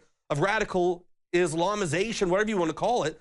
But he goes out and drones these guys all over the country and then kills people for no reason when they're not even high-value targets. Yeah, just to tag on to what Joe said there, we saw is just a few weeks ago the jet strike that blew up the hospital. We saw the wedding that became a funeral blowing up the wedding party. And I guess that's kind of what they're asking Ben Carson. Are you okay killing all these innocent people basically for nothing? As Joe was saying, there were no high-value targets in those areas. It was, incompetence on the part of the drone operators or the go read the paper drone articles that The Intercept put out. That stuff is amazing material on that. Yeah, yeah. And of course, that's exactly what Rand Paul had been saying, and that's what this woman who was just questioning him was absolutely incredulous that he would say that we've exacerbated the situation there. Look, at the very least, we've created blowback. We have radicalized people. But I think that you know as well as we know, Joe, that this is a problem that they intentionally created so they could then offer us their police state solution. Right. Well, just Saudi Arabia, they also create the terrorists, but they just don't let them in. Yeah. You know, we create them, but we want to bring them on in. I think Ben Carson misses calling. He should have ran for president of the, what is it called? The sign language team or something like that. All right, we got Alex Jones is calling in with a comment. Alex.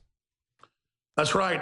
Again, this modern fusion of low tech at my house with you guys in the high tech studio, giving commentary, giving analysis with the rest of our team. We've got, of course, Richard Reeves out in Las Vegas covering the event live as well. And of course, this TV transmission is also being picked up by AM and FM radio stations across the country. So it's very, very exciting in places like I mentioned, New York City, Austin, Texas, also places like Albuquerque, New Mexico. Very, very exciting. Shows where the dinosaur media is going versus the new, truly competitive media. But just commenting on Rubio and all of them wearing American flags on their lapels. And I get it. I like American flags. I like the Star-Spangled Banner as much as the next person. But these are globalists, most of them on the stage, selling our country out, who then sit around making a huge deal out of the fact that there's such patriots that are going to keep us safe, when the elephant in the room is what you've been talking about, our criminal government funding ISIS and the rest of it as a destabilization army. Now they want to take Assad out in the name of responding to that. And again, this can only happen because of political ignorance. But listen, you can have the public dumb down on these subjects, but who you don't have dumbed down is the general military and others that actually know who the players are. And that's who's so awake right now. And that's really a big checkmate to the establishment. So I'm going to throw it back to you guys. I'll be doing a Facebook mentions coming up in a little while, and also be here at the end, the last 30 minutes or so after, with your post-political game commentary. Go ahead, David Knight. Alex, before you leave, I want to get your comment on this. It was coming up on the screen. I'm reading the subtitles as you're talking. And Carly Fiorina said that all these generals that she knows, and she mentioned Petraeus, McChrystal, were retired because they told Obama things he didn't want to hear. You think that's why Petraeus and McChrystal retired, Alex? I know why they retired. Well, they retired because they were getting indicted. They were getting investigated. Exactly. They were involved. They were being blackmailed over the women that they were with. Yeah. But yeah, we know the head of Defense Intelligence and others have quit, basically run out and said, our government runs Al-Qaeda. It's wrong. We're against it. So that's the big, bold situation. But David, you elaborate on why they really retired. Oh, yeah, exactly what you were saying, Alex. We know that Petraeus was somebody who was sharing classified documents with his mistress. And of course, he didn't get run out by Obama. He got shifted from the military command. He got shifted over to the CIA command. And there was where he committed his crimes. I mean, I'm not defending Petraeus, a total globalist, but what he did compared to Sandy Berger or Hillary Clinton is nothing. Yeah. Oh, yeah. I mean, they did go after him basically because the CIA and the Army are having an internal fight with each other. That's some real inside baseball right there. And really, at the end of the day, it doesn't even affect us. It just shows how they use the NSA for political persecution, political retribution. It's not used to protect us. It wasn't used to protect us from San Bernardino or the Paris attacks. The more surveillance we get, Al-Qaeda was a couple thousand people in 2011. Yeah, yes. Okay, now in 2001, it was a couple thousand. Now it's turned into ISIS, hundreds of thousands, taking over the whole continent of Africa, the Middle East, everywhere, because it's a shadow army of the globalists. And the incredible good news is that's coming out. We've been vindicated. Back to you guys there at the InfoWars Command Center, InfoWars.com/2016, folks, if you're watching us. Thank you, Alex. And of course, what Alex said is exactly true. That's the bigger context of what's going on. I think it's interesting in the small context of this debate to see how Carly Fiorina is perfectly willing to just play so incredibly loose with the facts. And she did a lot of damage to this whole Planned Parenthood expose when she played loose with the facts. She constantly just makes stuff up. It's absolutely amazing. Let's go to a quick commercial break. They're taking a break on the debate right now. Let's go to a quick commercial break, and we'll be right back. Brain Force is here. Ladies and gentlemen, I've been on this the last few months. You probably noticed I've been more crazed, more focused, less brain fog, more energy, more special reports, and it's because of Brain Force. One of the worst things with most energy products is it's not sustainable, right? You're going to crash and going to feel really bad afterwards. This has a bunch of different antioxidants and compounds and polyphenols. Everybody's on these drugs to knock their brain out because the brain's so fried. We kept changing this formula over and over and over again until it became sort of a grand puzzle. For example, the L-theanine inside of it, that is activated by the different compounds in the yerba mate that we put inside of it as well. This just increases the compounds you already have. This is what you're actually designed to run on. Exactly. It's kind of like a car will run on one form of junkie gas, but it runs really good on what it's designed for. You will find Brain Force, Survival Shield X2, and other game-changing products at InfoWarsLife.com or call 888-253-3139. Introducing Secret 12, the new InfoWars Life vitamin B12 formulation. Most forms of vitamin B12 are highly processed and synthetic and could not be properly absorbed by the body. That's why for real results, so many are having to turn to painful B12 injections, which are known to have higher absorption rates. Now, InfoWarsLife.com is excited to announce that we can bring you our most bioactive, powerful form of B12 that has been developed with our exclusive perfected process. Secret 12 is a binary of nutramedical grade, bioavailable coenzyme forms of B12, methylcobalamin, the same kind used in B12 injections, and adenosylcobalamin. Secret 12 is simply taken by mouth, right on the tongue, and then swallowed. No needles, no injections. Don't take my word for it. Try it for yourself. Discover the secret. Secret 12. Secure your revolutionary Secret 12 formula right now at InfoWarsLife.com or call 888-253-3139.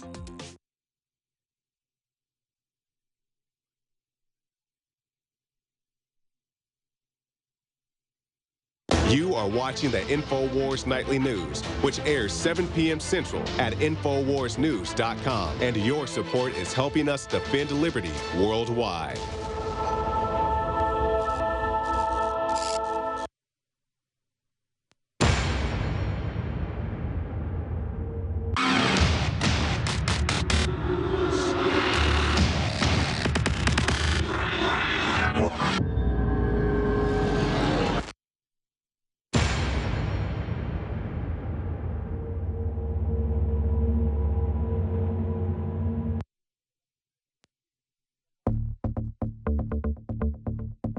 It's never going to get any better. Don't look for it. Be happy with what you got. Because the owners of this country don't want that. I'm talking about the real owners now. The real owners, the big wealthy business interests that control things and make all the important decisions. Forget the politicians. The politicians are put there to give you the idea that you have freedom of choice. You don't. You have no choice. You have owners. They own you. They own everything. They own all the important land. They own and control the corporations. They've long since bought and paid for the Senate, the Congress, the state houses, the city halls. They got the judges in their back pockets. And they own all the big media companies, so they control just about all of the news and information you get to hear. They got you by the balls.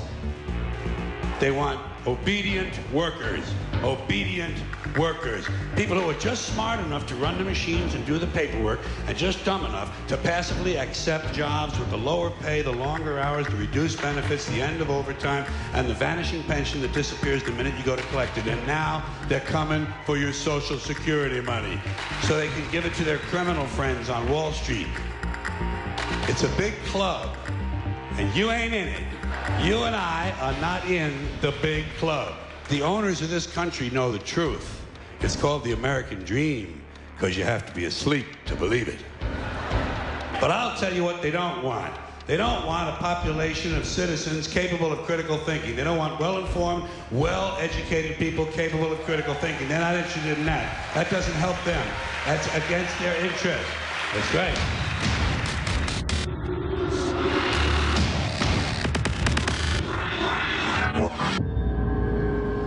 Welcome back to our live coverage of at InfoWars Nightly News. I'm David Knight with Leanne McAdoo, Jakari Jackson. This is our live coverage of the December 15th, 2015 debate.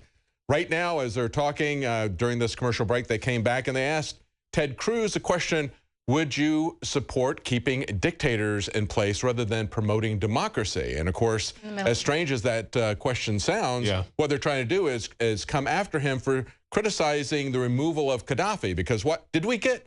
an Arabic democracy in its place? No, what we got was a jihadi wonderland, as Rand Paul has said many times.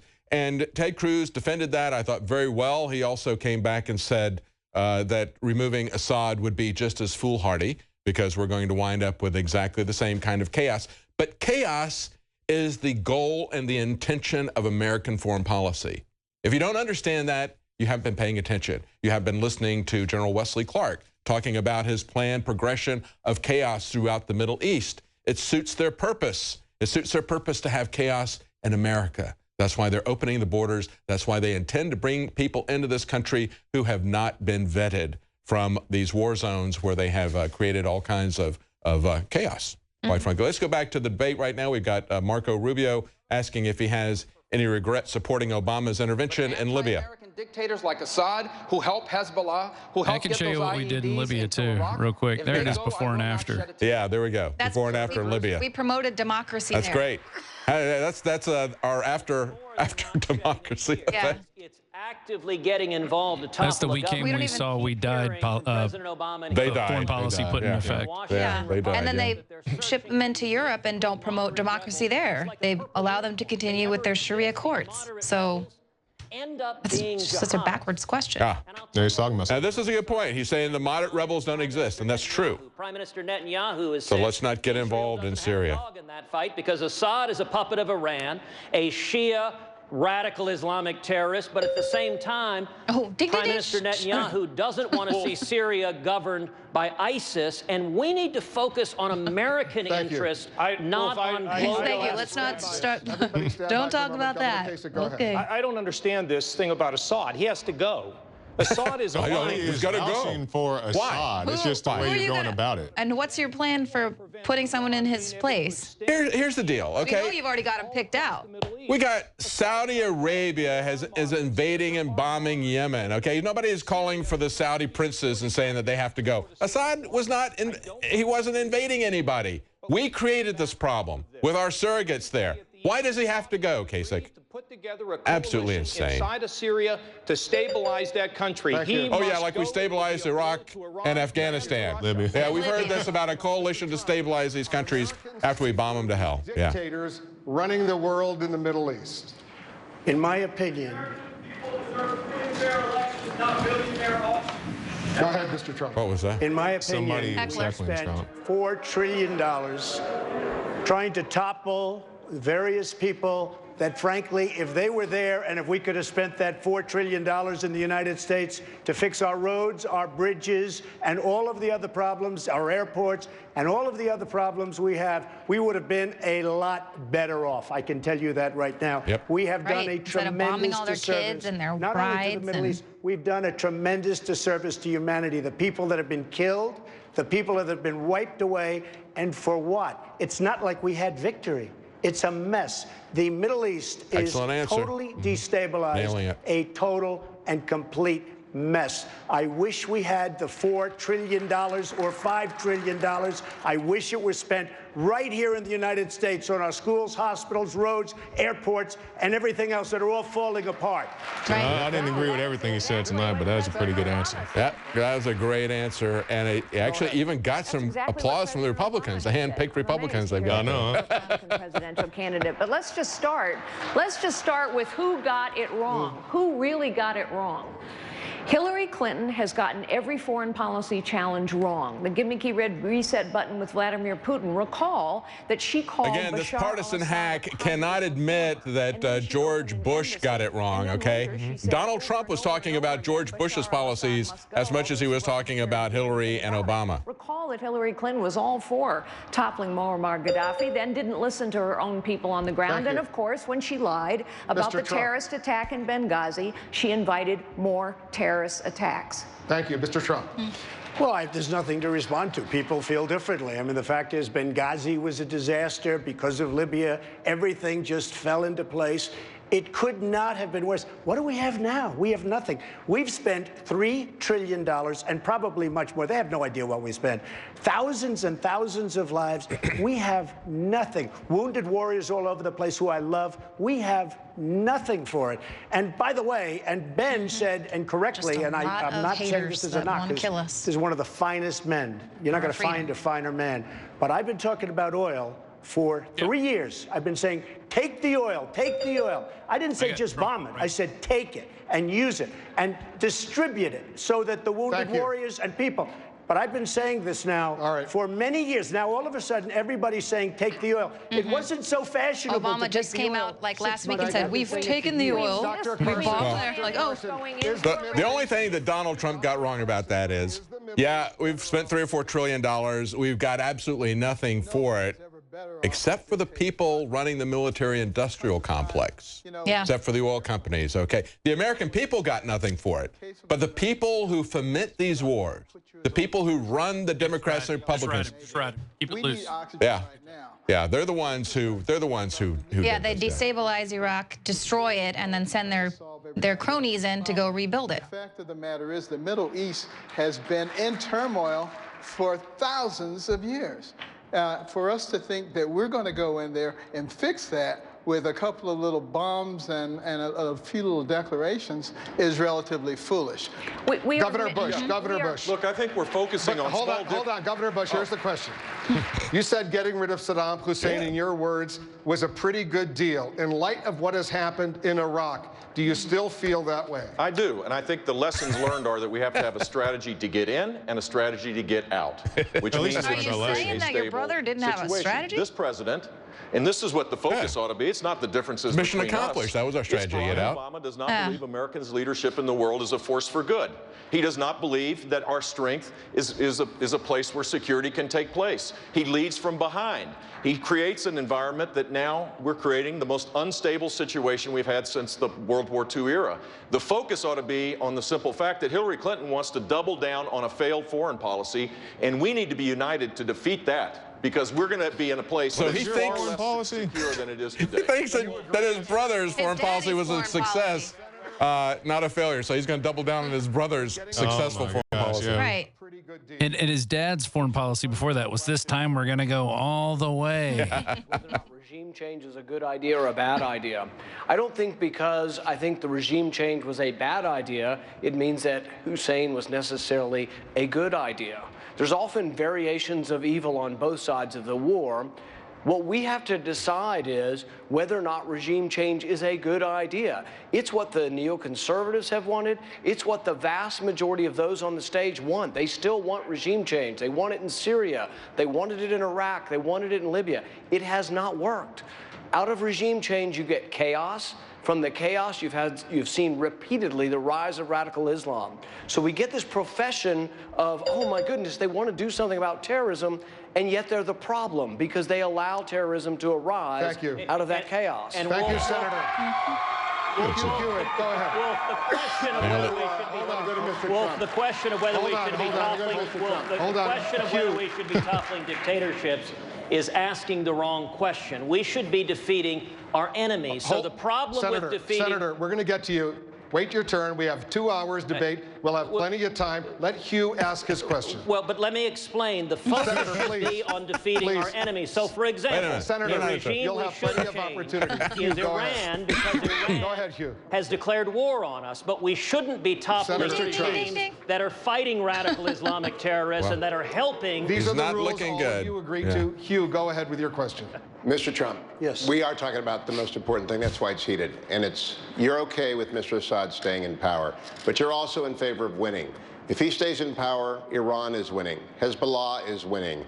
Iran is winning in Yemen. They are winning everywhere. If they're winning, how can we be winning? I think Assad is a bad guy. Very bad guy. It's been there for a very long time. Lots of people killed. I think we're backing people. It's something new. It isn't like Iran just put Assad in power here. I mean, where is this guy coming from? A lot of people think that they're ISIS. We have to do one thing at a time. We can't be fighting ISIS and fighting Assad. Assad is fighting ISIS. He's fighting ISIS. Russia's fighting now ISIS. And Iran is fighting ISIS. We have to do one thing at a time. We can't go, and I watched Lindsey Graham. He said, I've been here for 10 years fighting. Well, he'll be there with that thinking for another 50 years. He won't be able to solve the problem.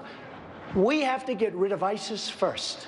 After we get rid of ISIS, we'll start thinking about it. But we can't be fighting Assad. And when you're fighting Assad, you're fighting Russia, you're fighting Iran, you're fighting a lot of different groups. Yeah. But we can't be fighting everybody at one time. Governor Christie, is he right? Because he should have said to Hugh Hewitt, if we're beating Assad, then ISIS is winning. That's basically what he said, but he could have still the fact that we would not be winning in our fight against ISIS. That's what we've been doing, though, up until Trump pointed it out, is that we have been attacking Assad and helping ISIS. Oops, sorry, we dropped all those weapons. But to say that Iran is winning, no, it's ISIS is winning. It's like, you know, Assad is fighting ISIS, so let's take him out and let ISIS win. That's what Hugh Hewitt and the Republicans want. In Syria. And so when we empower Iran, this is why this president, and when Hillary Clinton says her theory against ISIS will be just about the same as the president, then get ready for more unrest and more murder and more violence in the Middle East. We need to focus our attention on Iran, because if you miss Iran, you're not going to get ISIS. The two are inextricably connected because one causes the other. Hugh Hewitt just said that Iran created Assad, okay? But then, you know, Assad is fighting ISIS. But now we're supposed to believe that Iran is the problem. You know, they can't keep their enemies straight from one question to the next. The issue is, David, that everybody's their enemy. Yeah, exactly. They want to take down Syria, they want to take down Iran, and they want to take down ISIS. And the fact that these guys are fighting each other, we have to have this bipolar world, and they have contradiction after contradiction. Well, and the fact that we know that they play chess in politics, and the fact that they believe this about Iran, and they know that with this nuclear deal, it'll be about 10 years before we're going to have to be dealing with potential nuclear warheads. So he just pointed they're setting out us up to just chaos and confusion into the future.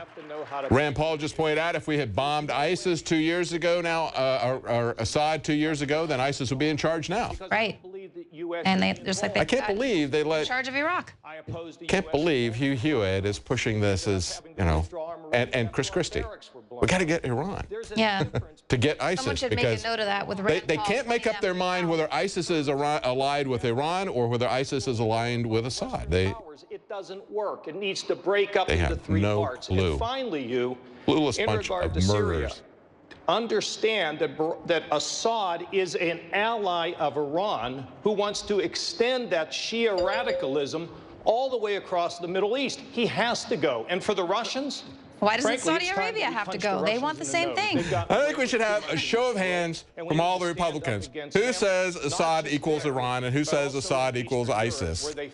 So they could get all this straight. Let's continue with Russia right now. We just lifted all sorts of sanctions on Iran and given them a lot of money, sold them billions of dollars in weapons. So, Ms. Fiorina, in November, you said that you would not talk to Vladimir Putin after you were elected because you would be communicating from a position of weakness. Do you believe that it is feasible to not communicate with another world leader, and do you think that that also is a sign of weakness? Ms. Fiorina, as you know, U.S. and Russian warplanes, they're flying all over Syria right now. With so many lives on the line, is this a good time for the United States not to talk to Putin? I didn't say I would cut off all communication with Putin. What I said was, as President of the United States, now is not the time to talk with him. Reagan walked away at Reykjavik. There is a time and a place for everything. Don't talk to him. Stick a gun in his face. And there is a That'll time help. and a place for action. I know Vladimir Putin. He respects strength. He lied to our president's face, didn't bother to tell him about warplanes and troops going into Syria. We need to speak to him from a position of strength. So as commander-in-chief, I will not speak to him until we've set up that no-fly zone, until we've gathered our Sunni Arab. All right, let's go to Alex Jones from his home studio. He's got some breaking analysis. Alex. Well, sure. I'm just here watching it. What the Governor Kasich just said is the most over-the-top crap ever. Yeah. The West has overthrown Ukraine and elected government, moved weapons in, is saying they're getting ready for nuclear war with Russia. Russia has 2 foreign bases. The U.S. has almost 200. We're run by globalists. They are trying to overthrow Syria. They're trying to overthrow our allies, Egypt, with no connection to Russia. That's how crazy this takeover is. They're turning much of Africa over to these Wahhabist al-Qaeda groups. Saudi Arabia is financing this like never before. And then this governor, this neocon, says, it's time to punch Russia in the nose. Yeah, a nuclear power that's done nothing to us. This is insane rhetoric. And it shows how out of control they are, wanting to act tough to Americans out there that think, you know, war is another sport or something. These are the people that have bankrupted us. These are the people that have offshored our jobs to China. These are the people that have offshored sovereignty. They're trying to collapse the U.S. and Russia right now. The U.S. and Russia are slated for demolition by the globalists. And America's corrupt. The people are corrupt. So is Russia. It's not perfect. But my God, these globalist parasites that own these neocons, this filth, make me want to throw up. Alex, and then right there's now, Donald Trump. Go ahead. Right now, they just asked Christie if he would shoot down a plane after they have a no-fly zone, shoot down a Russian plane. He goes, I would shoot that down. I mean, this is this is a professional wrestling. This is World War III rhetoric. This is World War III rhetoric by a bunch of scum. Yeah. And a bunch of trash that are letting the terrorists come in and attack us so they can then use the terror attacks to take our liberties instead of police state up that they admit us for gun owners, returning veterans, Christians, conservatives. I mean, the only ones up there that aren't just absolute globalists are Rand Paul and, of course, Donald Trump and Ted Cruz to a certain extent. But, man, it is scary watching these guys. Back to the feed here. In fact, he's talking about World War III. Yeah. Rand Paul gets big points. Yeah, let's go to this. Let's go to Rand Paul. Leader is someone with judgment, not someone who is so reckless as to stand on the stage and say, yes, I'm jumping up and down. I'm going to shoot down Russian planes. Yeah, exactly. Russia already flies in that airspace. It may not be something we're in love with the fact that they're there, but they were invited by Iraq and by Syria to fly in that airspace. And so if we announce that we're going to have a no-fly zone, and others have said this, Hillary Clinton's also for it, it is a recipe for disaster. It's a recipe for World War III. Right. We need to confront Russia from a position of strength, but we don't need to confront Russia from a point of recklessness that would lead to war. This is something, this type of judgment, it's having that kind of judgment, who you would appoint and how you're going to conduct affairs, that is incredibly important. I mean, I think when we think about the judgment of someone who might want World War III, we might think about someone who might shut down a bridge because they don't like their friends. They don't want to, they want to get a Democrat. Touche. Oh, this is going to be good. Yeah. Well, if I'll tell you what reckless is. What reckless is calling Assad a reformer. What reckless is allowing Russia to come into Crimea and Ukraine. What reckless is inviting Russia into Syria to team with Iran. That is reckless. And the reckless people are the folks in the White House right now. Barack Obama and Hillary Clinton are the reckless people. So saying that Assad is a reformer is more reckless than saying you're going to shoot down Russian planes in an area where they've been invited. As we have 250,000 Syrians murdered, I mean, it's just like the mock video when they went and asked people if they wanted to bomb Russia to maintain our superpower, and everyone agreed to it. Yeah. Let's go back to Hugh and what a dangerous idiot he is. Governor Bush. What a dangerous idiot. Commander-in-Chief question. You said that Mr. Trump is not qualified to be president because he's not qualified to deal with Vladimir Putin. Why are you better qualified to deal with Vladimir Putin than Mr. Trump? Because first of all, I know what I don't know.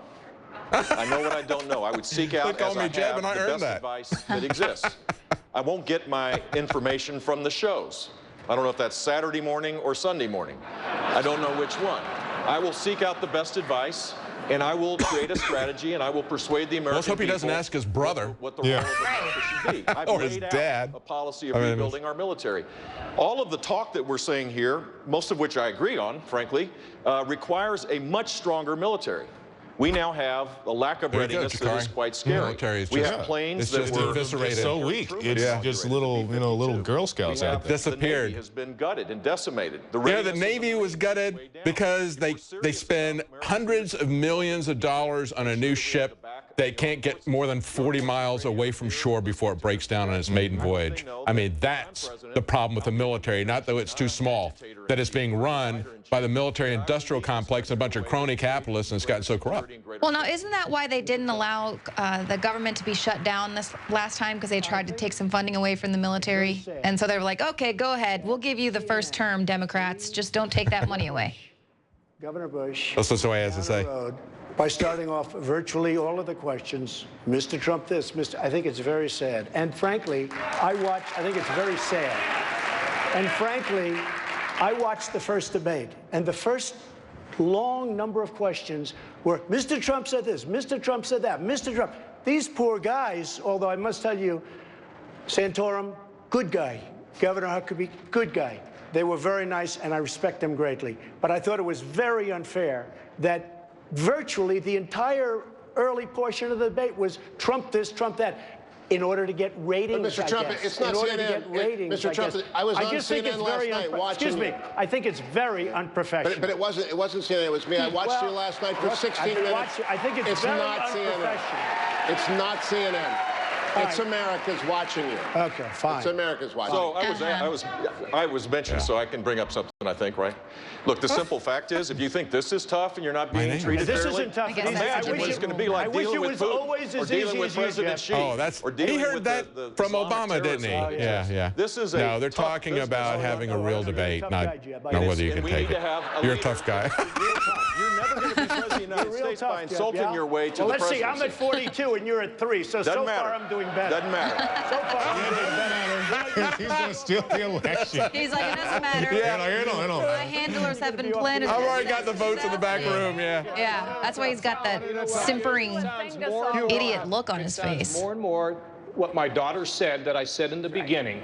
All the fighting and arguing is not advancing. Now, boys, let's play nice. Says Mr. Kasich, Let's strengthen our country. Politics. Okay, lead everybody in kumbaya. Now, everybody. Have studied these issues. John Kumbaya. You know what a leader does? A leader has a sound program, has a good policy, and then brings people together to solve problems. Guess what? Both in Congress and balancing the budget, and in Ohio fixing the economy. And by the way, we talk about this guy remind me of Will Ferrell? He does kind of look like Will Ferrell. Oh my goodness. Will Ferrell should do him. He should absolutely. Except nobody knows who he is. That is wow. Now that's all I can see.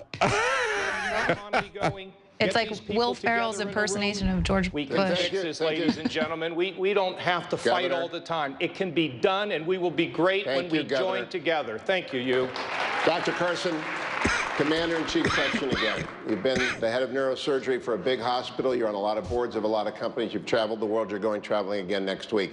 But does that prepare you to command troops from Djibouti to Japan, troops from because, the first thing is the president is a wartime Caesar, okay? So that's the most important thing. Are you a Caesar? Has Obama been able to command the troops? No, he's been firing well-respected top generals. Yeah. And the ability to be commander-in-chief. But if you go back and you study the design of our country, it was really designed for the citizen statesman. And we need to be talking about, where does your experience come from?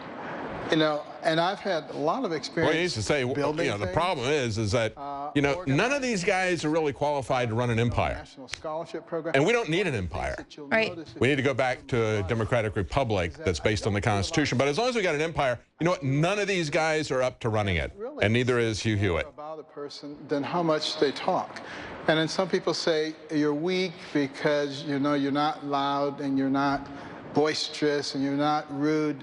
But the fact of the matter is, look and see what I've done. And that speaks volumes about strength. Thank you, Dr. Carson. He actually broke a knife off on a guy's belt buckle. Remember that story? So look and see what I've done, To keep Americans safe. And it's a big discussion on the campaign trail, also about border security and immigration. So let's talk about immigration. Senator Rubio, you co-authored a bill with Democrats 2 years ago. Wait, I know what he wants to do. He wants to leave the borders wide open. Yeah. And of course, the Democrat that co-authored it with was Chucky Schumer, right? Make Mr. coming Gun to Control. America a civil right. Yeah. The right to vote. Chuck Schumer is the guy who wants to have no control over the borders, but he wants to control your Second Amendment rights. And he works with Rubio. I've lived around my whole life. My family are immigrants. My wife's family are immigrants. All of my neighbors are immigrants. I see every aspect of And they this put that down, problem. undocumented immigrants. They're illegal aliens, CNN. The American people don't trust the federal government to enforce our immigration And they don't laws. need citizenship. And we will They not can be vote able without to do being anything citizens now, Right, you don't even have to show Who needs citizenship, They actually have better rights and benefits if they're not citizens than they do if they're citizens. It takes at least 20,000 more additional border agents. Let's go to Biggs and the Twitter station. Joe Biggs. Verify system and a mandatory entry-exit tracking Wide system. open. He wants to let an attack happen so he can usher in a police state and give the TSA more power, like you said before.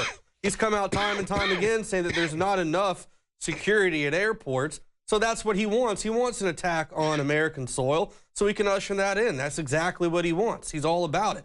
And I think it's hilarious that Chris Krispy Kreme's still up there, allowed to debate in this entire thing. Yeah. That guy is completely ridiculous. Yeah, that's a good idea. Let's shoot down Russian planes. Yeah, right. Yeah, isn't that amazing? And his only response to that is like, well, you're saying that Assad is, we should leave Assad there. That's more dangerous than shooting down a Russian plane. Right. He's mad because he wasn't invited to the sandbox and wasn't allowed to play with the other kids' toys. So now he wants to go in there and start shooting people. Well, you get a bunch of these teleprompter tough guys. They can get up here and talk tough. And even if they do decide to go through with these plans to blow up these planes, they're going to be sitting in the White House, watching CNN. They're not going to have boots on the ground actually having to deal with consequences. Well, don't forget it started with Carly Fiorina. She was the one who said, I wouldn't talk to him. I just wouldn't talk to him. I didn't go talk to Vladimir Putin. Action and strength. He's so rude. I'm just not going to talk to him. So she's going to, put loaded guns in his face, and then they take it from there to the no-fly zone, shooting down planes. It's the logical extension. All right, let's go back to the debate. Thank you, Joe. Prove to people that illegal immigration is under control. Thank you, Senator. Senator Cruz. Senator Cruz, on the campaign trail, Senator Rubio has said that his immigration plan isn't that different from yours. Is that true? Well, he has attempted to muddy the waters, but I think anyone that watched the battle that we had, there was a time for choosing, as Reagan put it, where there was a battle over amnesty, and some chose, like Senator Rubio, to stand with Barack Obama and Chuck Schumer and support a massive amnesty plan. Others chose to stand with Jeff Sessions and Steve King and the American people and secure the border. And let me mention, this issue is actually directly connected to what we've been talking about, because the front line with ISIS isn't just in Iraq and Syria, it's also in Kennedy Airport and the Rio Grande. Border security is national security. And one of the most troubling aspects of the Rubio-Schumer Gang of Eight bill was that it gave President Obama blanket authority to admit refugees, including Syrian refugees, without mandating any background checks whatsoever. Now, we've seen what happened in San Bernardino. When you're letting people in, when the FBI can't vet them, it puts American citizens at risk. And I tell you, if I'm elected president, we will secure the border. We will triple the Border Patrol. We will build a wall that works, and I'll get Donald Trump to pay for it. I'll build it. Thank you. Senator Rubio, please. Yeah, a couple points. In 2013, we had never faced a crisis like the Syrian refugee crisis now. Up until that point, a refugee meant someone fleeing oppression, fleeing communism. Not like somebody fleeing our foreign policy. As far as Ted's record, I'm always good point. By his attack. Nobody wants to talk about that. Ted, you support legalizing people who are in this country illegally. Ted Cruz supported a 500% increase in the number. Let's go to Alex Jones from his home studio. He's got some breaking analysis. Alex. Doubling the number of green cards. Well, both Republican and Democratic parties want open borders for cheap labor to drive down wages and create balkanization. This country was built on immigrants. I don't care where you come from, as long as you're pro-free market. They're bringing them in to turn them into a political group, whether they're from Germany or Mexico. About 95% vote Democrat, anti-gun. And that's the admission. The groups brag.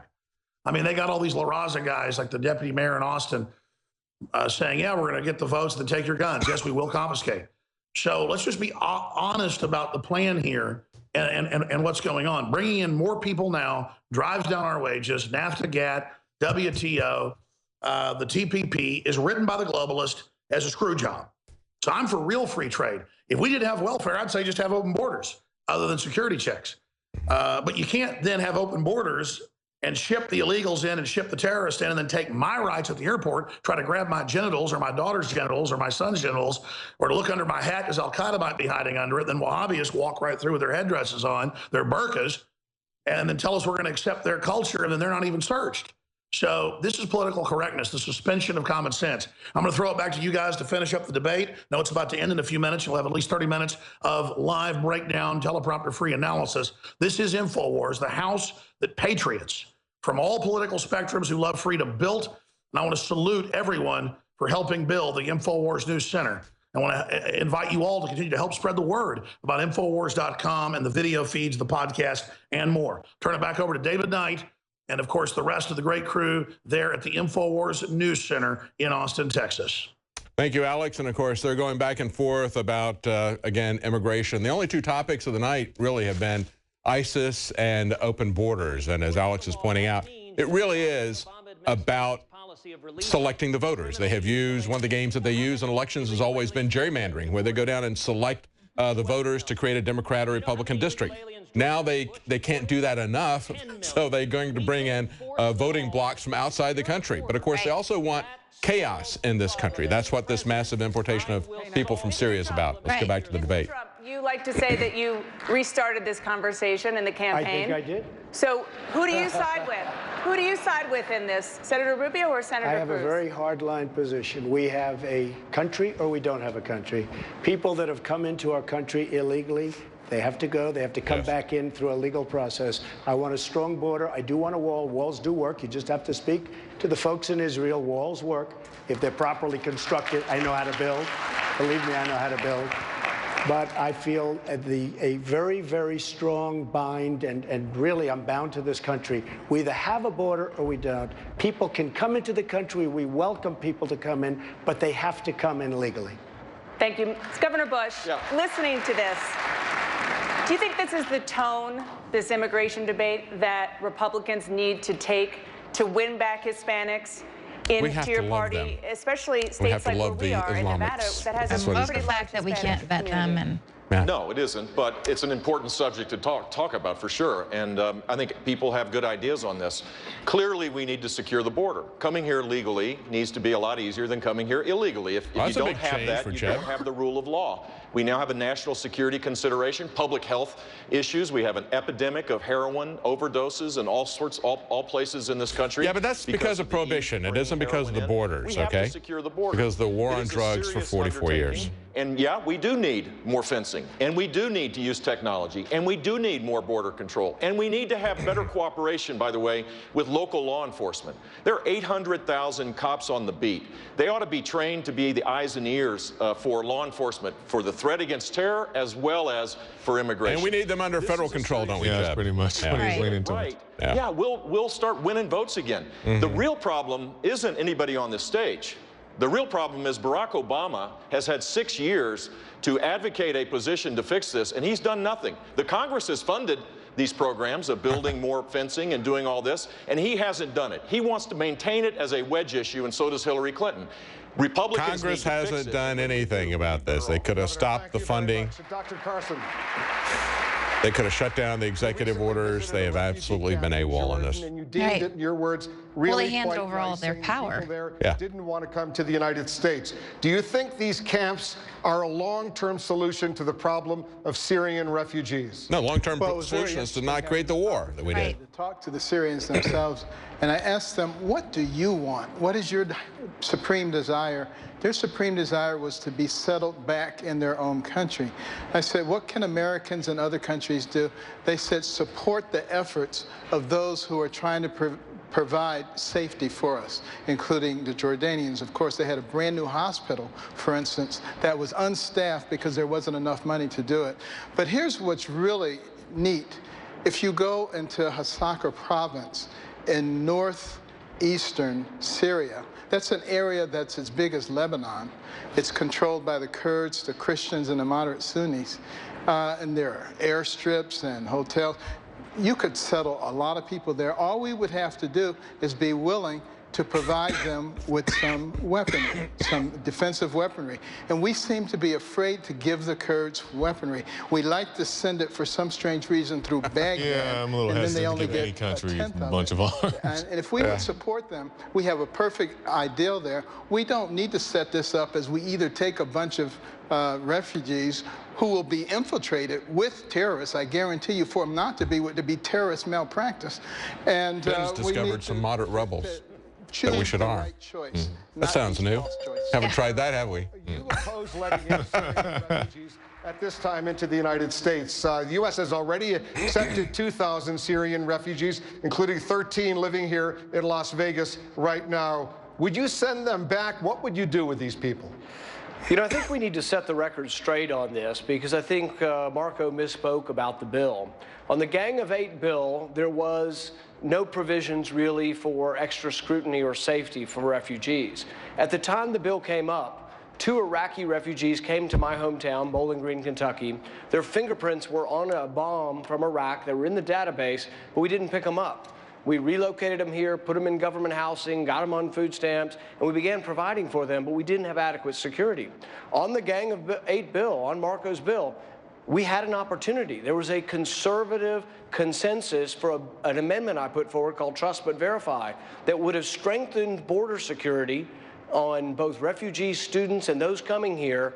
And Marco sided and was, I guess, more sympathetic to Chuck Schumer and to the president than he was to conservative principles. But this goes directly to national defense. Because he's part of the bipartisan establishment that wants open borders. That's what Rubio represents. That's why he would oppose any verification of people. Trust but verify.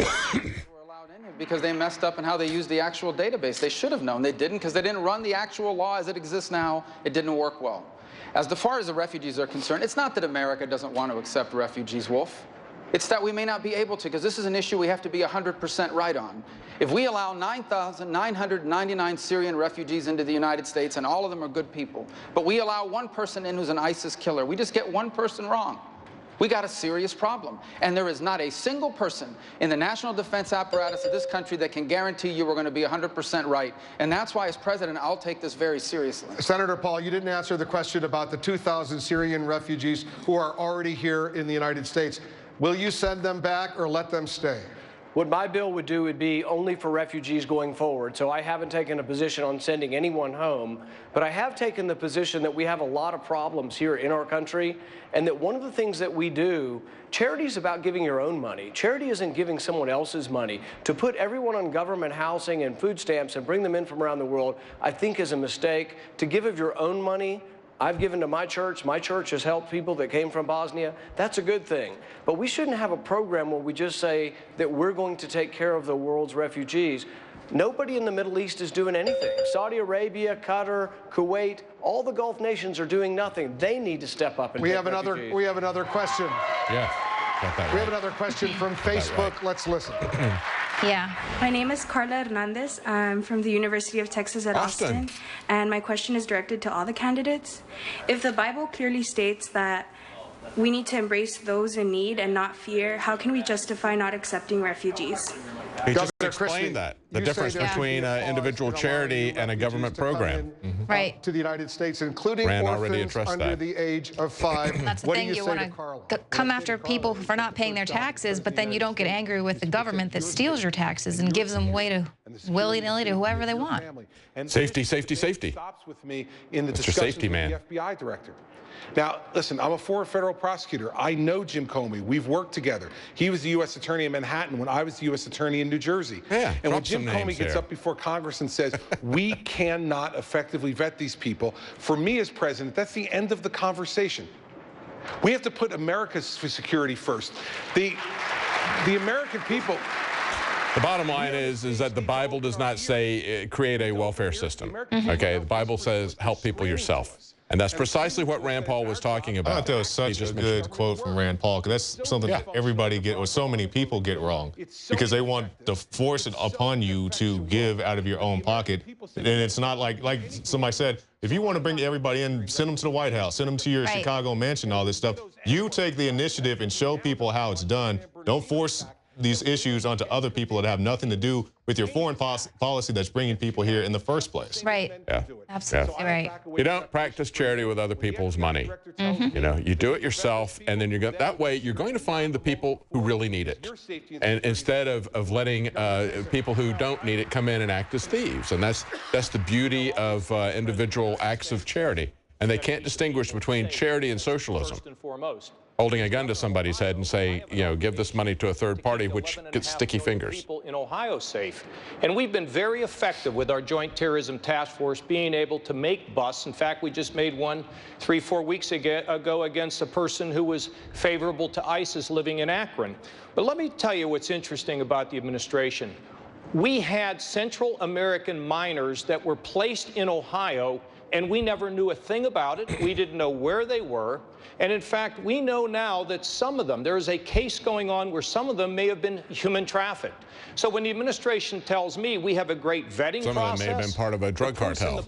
Because when they talk about minors, I mean, they're bringing in a lot of people in the drug cartels that they've created. that are minors. That we ought to be able to admit these Syrian refugees. So, Wolf, look, people have accused me at times of having too big of a heart. But, you know, and that's okay. But I have to also say I must keep the people of my state safe. So we take a pause. Thank you, Governor. There's much more coming up. We are only just beginning. Coming up. All right, so they're just beginning. Yeah. They're going to take a break and come back. So I guess we will take a break and come back. We'll be right back.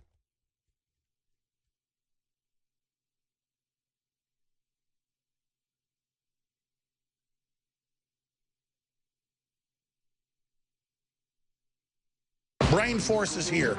Ladies and gentlemen, I've been on this the last few months. You probably noticed I've been more crazed, more focused, less brain fog, more energy, more special reports, and it's because of Brain Force. One of the worst things with most energy products is it's not sustainable, right? You're going to crash and going to feel really bad afterwards. This has a bunch of different antioxidants and compounds and polyphenols. Everybody's on these drugs to knock their brain out because the brain's so fried. We kept changing this formula over and over and over again until it became sort of a grand puzzle. For example, the L-theanine inside of it, that is activated by the different compounds in the yerba mate that we put inside of it as well. This just increases the compounds you already have. This is what you're actually designed to run on. Exactly. It's kind of like a car will run on one form of junkie gas, but it runs really good on what it's designed for.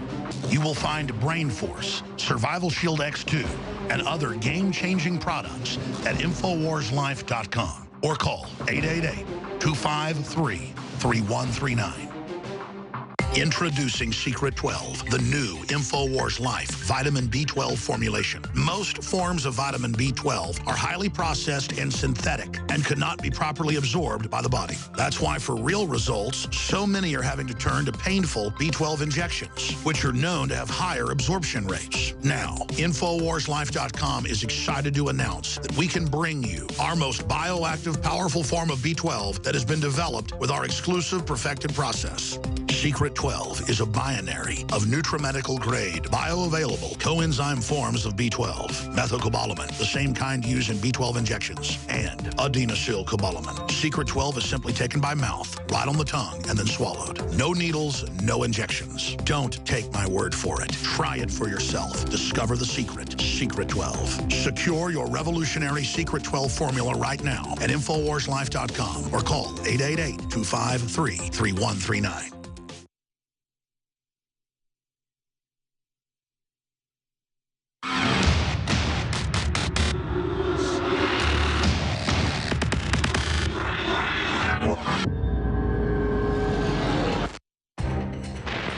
Good evening.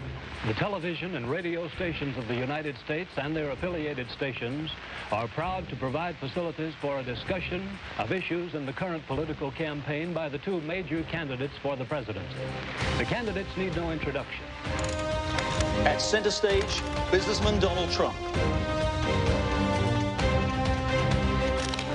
Texas Senator Ted Cruz.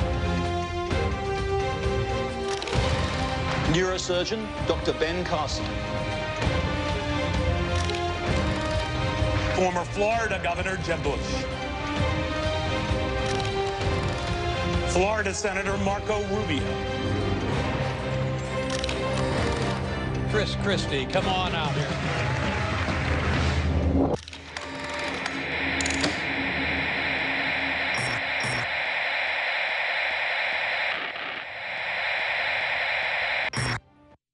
Clean, pure drinking water. You can't survive without it. But where do you get it? Alexa Pure Pro is a brand new, groundbreaking, gravity-fed water filtration system that is like no other. The Alexa Pure Pro transforms water from virtually any fresh source into clean, healthy drinking water, pairing the unprecedented superfiltration power of an all-new gravity block core with a hybrid chromatic shell. It removes up to 99.999% of impurities, including bacteria, viruses, fluoride, disinfectants, volatile organic contaminants, and hormones. Filter capacity up to 5,000 gallons. Stainless steel construction, easy assembly, low maintenance. Replacement filters are simple to install. And now, as part of an exclusive limited time introductory offer, you can save $20 off the retail price and get free shipping. This is a limited time offer, so order your unit today and receive free shipping and $20 off. Go to InfoWarsStore.com or call 888-253-3139. Welcome back to the InfoWars Nightly News live coverage of the December 15th, 2015 GOP debate. I'm David Knight with Leanne McAdoo, Jakari Jackson, and we're going to go to Joe Biggs at the Twitter station. Joe. Well, I think tonight's been pretty interesting to actually see Rand Paul finally in a position where he really looks comfortable. He's come out swinging. He's got really good answers. He's buttoning in a little bit more. He's really controlling, I think, the entire, environment tonight.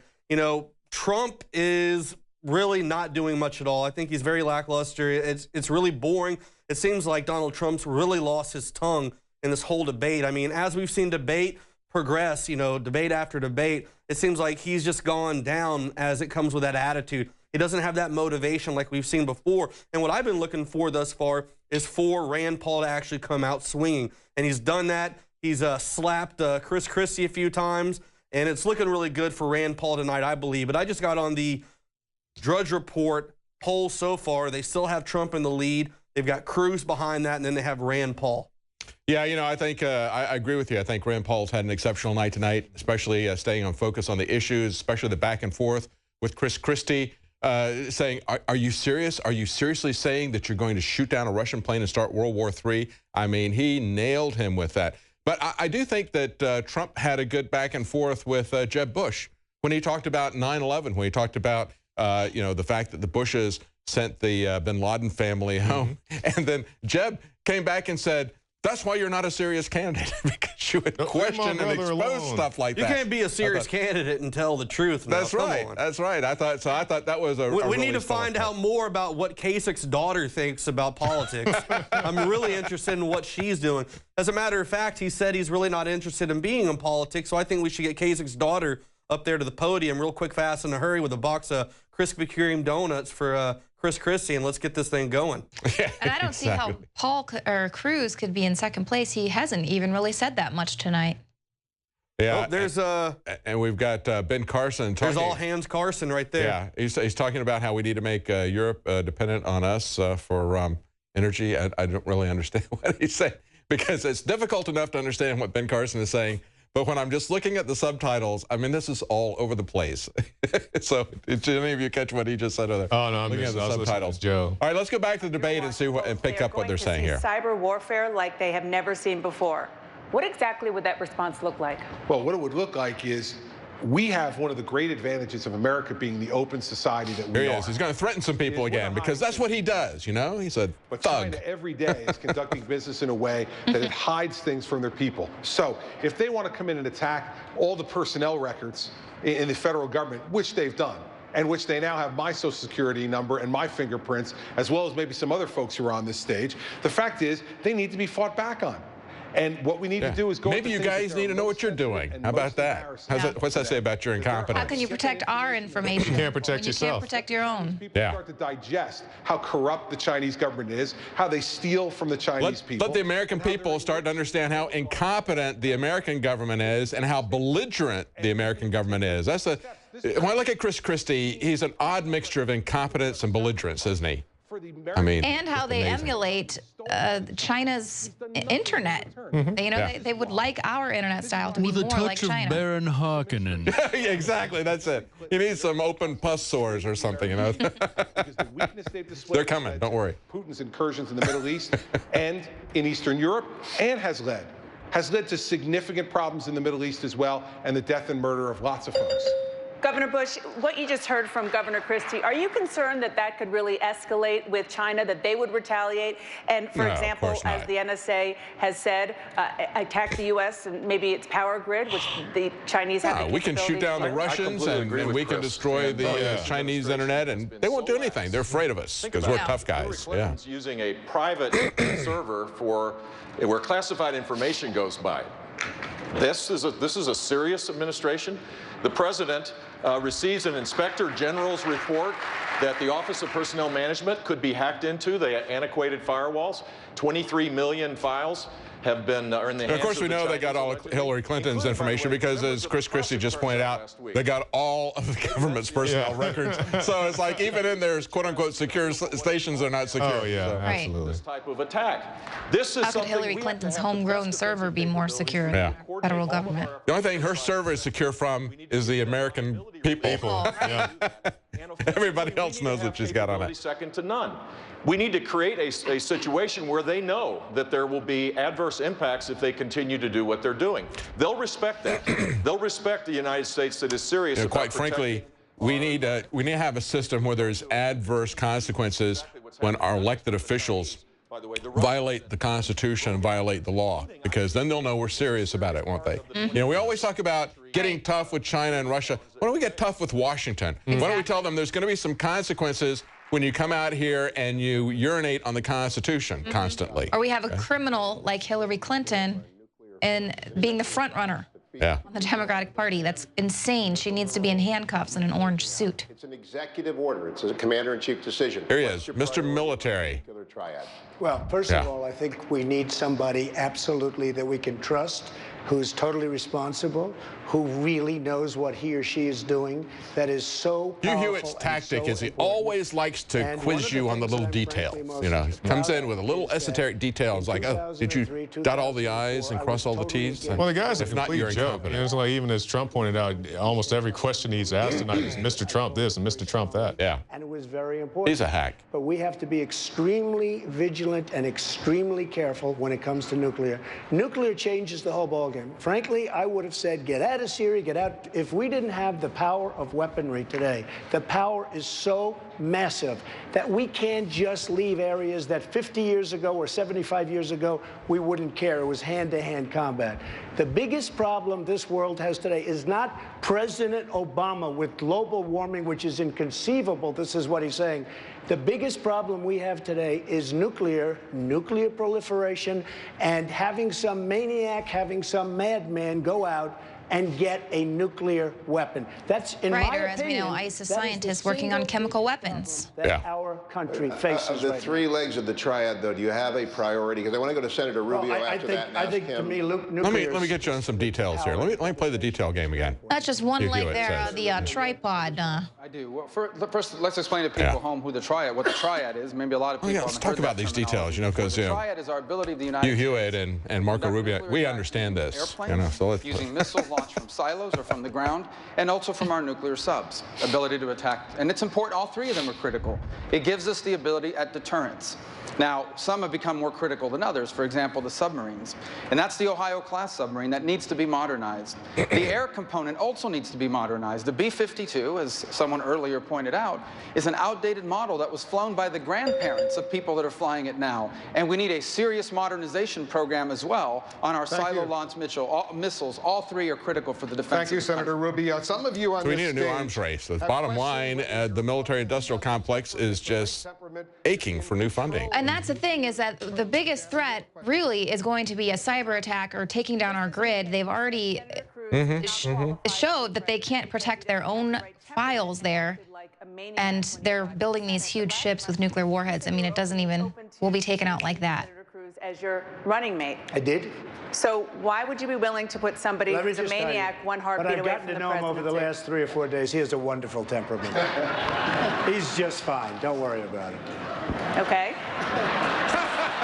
Shut her down. Senator Cruz. That's great. Don't worry about it. Trump in public. But you did question his judgment in having control of America's nuclear arsenal during a See, that's why he does so well. He's authentic. Why are you willing to say things about him in private and not in public? Dana, what I said in private is exactly what I'll say here, which is that the judgment that every voter is making of every one of us up here is who has the experience, who has the vision, who has the judgment to be commander-in-chief. That is the most important decision for the voters to make. That's a standard I'm held to, and it's a standard everyone else is held to. And I will note, you know, in the whole course of this discussion about our foreign policy threats, it actually illustrates the need for clarity of focus. You know, my daughters, Caroline and Catherine, came tonight. They're 7 and 5, and you think about the Los Angeles schools canceling their schools today. And every parent is wondering, how do we keep our kids safe? We Don't need put a them in schools. commander-in-chief who does what Ronald Reagan did. Don't put them in the communism, government schools. That's how you keep them safe. Right. They're threatened in a number of They're going to ways. get their mandatory vaccines. Yeah. I'm answering the question, Dana. He But directed the real all threat of his is a forces terror hoax. to defeating communism. One of the things we've seen here is how easy it is for Barack Obama and Hillary Clinton to get distracted from dealing with radical Islamic terrorism. They won't even call it by its name. We need a president who stands up, number one, and says we will defeat ISIS, and number two, says the greatest national security threat facing America is a nuclear Iran. Let's not forget, in the last debate with the Democrats, they would not even say radical Islamic terrorism. Oh, they couldn't say it. And of course, now after this terrorist attack, it'll be interesting to see if they too are given these type of questions. Oh, yeah. Because it's a whole different ballgame now. They still were won't saying say there was no radical Islam. credible threat to the U.S., but the table has turned. I guarantee you Hillary and Bernie won't say radical Islam. That would not be helpful. I mean, climate change is causing the mass migration. And there is a real danger, Dana, Yeah. when Thank you, people get Senator. distracted. I'm answering the question, Wolf. There's a real danger when people get distracted by peripheral issues. They get distracted by democracy building. They get distracted about military conflicts. We need to focus on defeating jihadism. ISIS and Iran have declared war on America, and we need a commander-in-chief who will do everything necessary to keep our children safe. Thank you, Senator. And I will do everything necessary to keep our children safe. Thank you, Senator. We're a month and a half away now from the first real test. Who will be the Republican presidential nominee? Hugh, you have a question. Mr. Trump, my listeners tell me again and again they're worried that Hillary Clinton will win the White House because you run as an independent. Are you ready to reassure Republicans tonight that you will run as a Republican and abide by the decision of the Republicans? Come on, I'll be honest. I really am. I mean, people have been putting me to correction. I really am. I can apply. Oh, yeah. Okay. Dr. Carson. His listeners. There's a big butt coming here up. goes Dr. Carson. Yeah. Here comes the big butt. I've gained great respect for the Republican leadership. I've gained great respect for many, and I'm going to even say all, I mean, in different forms, for the people on the dais. No, in different forms. In different forms. But I have great respect for the people I've met through this process. I've never done this process before. I've never been a politician. I mean, for the last 6 months, I've been a politician. But I will tell you, I am totally committed to the Republican Party. I feel very honored to be the front runner. And I think I'll do very well if I'm chosen, if I'm so fortunate to be chosen. I think I'll do very well. Polls have come out recently say I would beat Hillary. I will do everything in my power to beat Hillary Clinton. I can promise you. Dr. Carson, Mr. Trump just committed to stay the distance regardless of the result. How about you? Call out the delegation process. You know, the statement that I made last week that I would leave the party. You just got in, Ben. You just, the party hardly been there a year. Like they have in the past, with a lot of subterfuge and dishonesty, or like they're going to act now, because I spoke to Reince Priebus, and he assured me that the Washington Post writer had it all wrong, and that they're not going to be engaging in anything to thwart the will of the they'd never do that. That's They would why never do I that. got into Oh, you this got race it as a wrong, member Ben. of I We think the Ben People. is new to politics. Yeah. You shouldn't have made such a big stink about it. Everyone will have an opportunity to explain why this particular candidate, each of you on the stage, believes he or she should be the Republican presidential nominee. Okay. And then after that, I guess we'll ask them what their favorite color is. Right. Their superhero And why name. should you be the nominee? Any comments before we go to break? Well, I mean, I do agree with Biggs that Trump seems to, he seems to do his tongue lashing out when he's speaking with the media. But there on the debate stage, he's just kind of plays it loose. I thought he did very well in that last exchange. I agree. I think when he just came back and said, nah, he's a great guy, and just laughed it off, I think that was the best he could have played it. What do you think? Yeah, I liked him more towards the end than he did at the beginning when he's talking about, you know, the surveillance state and all these other things that I'm definitely not a fan of. But he also did make some very good points, and like you said, he handled himself pretty well. Even though they continue to attack the guy, it's pretty much, they should just call it like the CNN attack Trump debate, because that's all they're doing. Almost every question is directed at him in some form or another. I'd like to see a Trump-Paul ticket. Yeah. Well, I would like to see them debate and really try to nail him on some clarity on these things. I mean, is it just that he's not speaking clearly, or does he really want to shut down our freedoms? You know, I'm really not comfortable with that. But let's go to break, and we'll be right back with the debate as it continues. Shane Steiner's involvement with InfoWarsLife.com truly happened in an organic way. I went to high school with Shane, his brother, knew his parents well, and he was visiting the office once, hadn't been to the office in years, and said, wow, I notice you're making and selling supplements. Do these really work? Because I've tried a lot of supplements as a workout enthusiast, and I really think most of them are hype. And I said, here, take some home, try it. Well, a few weeks later, he came in blown away and said, I want to buy 3 boxes of this stuff to give my friends and family. It's simply amazing. He said, why does it work so well? And I said, listen, go to InfoWarsLife.com, watch the informational videos with Dr. Group and others. They understand how it all works. I know that it works for me. That's all I understand. The science, the facts, the research, people's testimonials, they're all on InfoWarsLife.com. You can check it out for yourself. I wanted to go to the gym. I wanted to push myself and work out harder. And that led to me being able to come out and do stuff like the barefooting and the surfing and stuff like that, which I've never done. I never would have done that 2 years ago.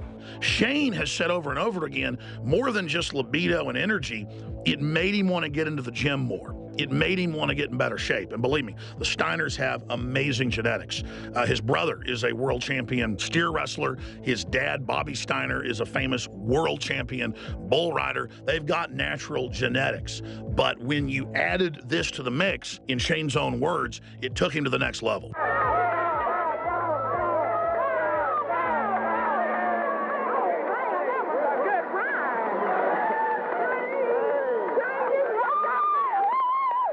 Shane noticed the mental clarity.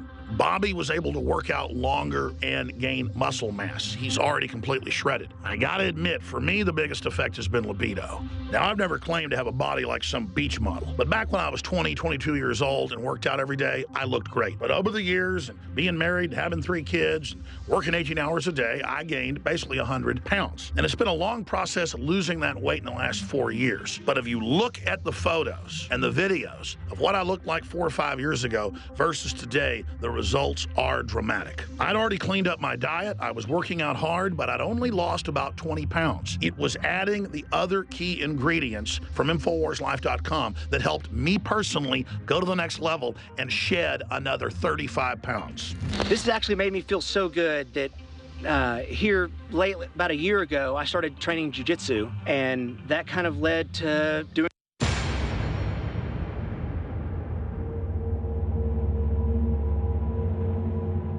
Welcome back to the InfoWars Nightly News live coverage of the December 15th, 2015 GOP debate.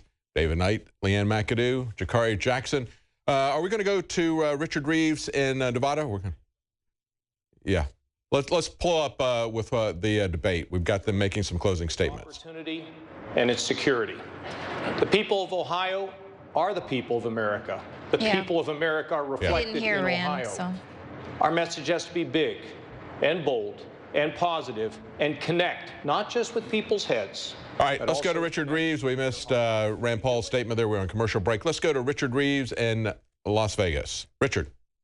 All right, thank you, David. Well, it's been one heck of a debate, and I guess we've still got a little bit more left, but I think that the delegates need to be lining up.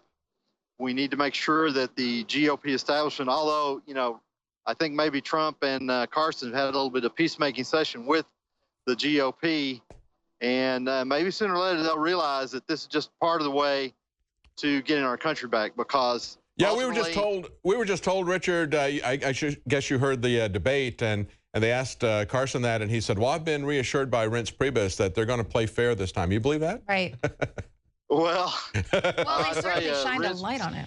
Reince Priebus himself is a puppet of bigger masters above him. Yeah. So yeah, that's what he'll say. You know, that's classic. They say one thing and do another.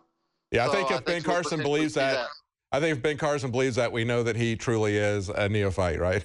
Pretty gullible. Well, I don't even think Carson really necessarily believes it, but you know, it's probably kind of what he's going to say. Kind of a little bit of go along, get along in this case. Yeah. But you know, time will tell. And one thing I do think about Trump is I know there's issues about eminent domain, and we're a little bit worried about free speech, internet, that type of thing. But, you know, I think he knows what's going on behind the scenes. I think he's smart. So I wouldn't be too surprised if he does what he has to do, unfortunately, to win. which right now I think Jesus, if Jesus himself came back on this planet, then probably Jesus could not win. So we'll just have to see what happens, and time will tell. And in the meantime, as more days and weeks and months go by, we're going to know more and more about all of these candidates. Well, it was interesting, the back and forth. I don't know if you caught it there in Vegas, the back and forth between Donald Trump about what happened with the Osama bin Laden family right after the day after 9/11, and the back and forth they had with Jeb Bush. I thought that was a great back and forth. So we'll have a lot to talk about tomorrow to replay that clip for sure. Yeah. Oh, yeah. Well, I did catch that. I heard the comeback that Donald Trump started immediately talking about that the Bush family made sure that the bin Laden family was flown out within the next day or so after 9/11, despite the fact that all other domestic travel was grounded. Yeah, yeah. And, of course, Jeb's response was, well, that's why, Trump is not a serious candidate. because he exposes stuff like that. That makes him not a serious candidate. I mean, you just don't talk about that kind of stuff, right? It wasn't even an ad hominem attack or hitting below the belt. It was, those are facts. Well, it was in the context of what you're going to do about the families of people who are terrorists. And he goes, well, let's look at what the Bushes did. They sent, we were told this guy's a terrorist. They sent his family back with an escorted flight the next day. And of course, that's exactly valid. But of course, Jeb says, well, that means that you're not part of the club. A gentleman. You can't criticize my brother. That means you're not part of the club. That's right. I mean, if you were bin Laden story for the war on terror. If you're in that club that we've been hearing George Carlin talk about, people who are in that club do not criticize other people in that club. End of story. Right. You protect the brotherhood. Anything else you want to tell us, Richard, from Las Vegas? Well, Jeb's saying that that's what makes you not a serious candidate, Donald Trump. I think maybe it is. Maybe he's just ultra too serious for Jeb Bush in that regard, as far as 9/11 goes. Oh, yeah. Oh, yeah. It's what actually does make him a serious candidate. It's what makes him a serious threat, the fact that he will go off of their carefully contained script and agenda, and that's why he's resonating with the American public, in spite of these other issues that I'm very, very concerned about, still very concerned about those. But, yeah, it is good to have that back and forth, and that's one of the values of this whole process is that we get this kind of discussion. Occasionally, they get outside this very tightly controlled agenda. We could see that not only with CNN, but with Hugh Hewitt and the other questioner there. They kept it very, very tightly focused on this planned agenda. Look, we got this problem that we didn't create in the Middle East, and because of that, we all need to give up our freedoms. We all need to be scared to death, and we need to make safety our first priority, and we need to extend the Patriot Act, et cetera, because this is a solution to the problem that they've created. Okay, David, well, yes, go ahead, Richard. That's absolutely right. We do see more and more truth coming through the cracks in the veneer. Yeah. And that, to me, is very exciting. I mean, we've actually, I know Alex has worked for 20-some-odd years on this. I've worked that long and maybe a little bit more, and trying to overcome the media, trying to get the truth out about all these issues, and finally cracks are in the veneer. What we're going to do, I guess, is see, just like the little Dutch boy was his thumb in the dike, we're seeing little sprays of water coming through. But hopefully this election cycle, we'll see the dam burst and all kinds of truth come out. Absolutely.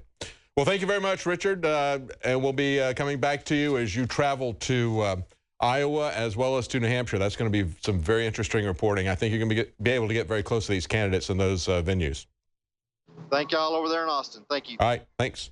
Let's go back. This is Donald Trump's closing statements. We will win a lot, and we're going to have a great, great country, greater than ever before. Thank you. Thanks to all the Republican presidential candidates. That does it for this candidate with tiger blood. All right. Well, okay, that's it. Good riddance, CNN. Bites the dust. That's it. Do we have, is it Joe Biggs that's on the Twitter station? Would you like to jump in, or do you? I don't have anything to say. Nothing. All right. All right. Well, I would just like to say, I think as we're talking about Ben Carson saying, well, I was told, I don't have to worry about any kind of untoward things going on behind the scenes. I think it was really important that they actually threw that out there and Trump backed him up on it because the American people probably don't even understand all of that. They truly think that it's just their votes when they go to the ballot, but they don't even understand that second tier process, and they make it like a labyrinth on purpose. It's a very, very, very complicated system that they have created deliberately so because it allows them to control it. You know, it's the same sort of thing they have with the income tax code. Many people have said a system of rules that is sufficiently complex is the same as having no rules at all. And so that's what we have with the Republican situation. There was an article in the Washington Post. This is what happens if Republicans face a brokered convention. And I started reading all the details of this. There's so many different caveats in this. It's such a complicated situation. The way they allocate the delegates, there's a lot of delegates that the Republican National Committee itself gets to allocate, regardless of who wins in these different areas, okay? So there's proportional allocation. You have some places where it's primaries, it's winner-take-all, some places caucuses where it's winner-take-all, or it's allocated proportionally. And then you've got the massive footprint of the Republican Party itself. They reserve themselves a lot of delegates. So from the very first ballot, they have a chance to do a lot of mischief. And then, of course, if you don't have a clear winner, then it does get into gradually, and all the rules are different for every state as to when they are released from their candidates. Sometimes it's on the second ballot, sometimes it's further down before they can release and then negotiate that. That's what everybody's concerned about. But of course, even before you get to that, when they select the delegates, when they go through the primary and the caucusing, we saw so much manipulation, rigging, and actual outright theft. When Ron Paul was running in the last one, it was absolutely amazing. Yes. So there's a lot that's going to happen. I think the fact that Donald Trump is pointing out some of these things and making these statements, I think that's very important. It's going to be very valuable.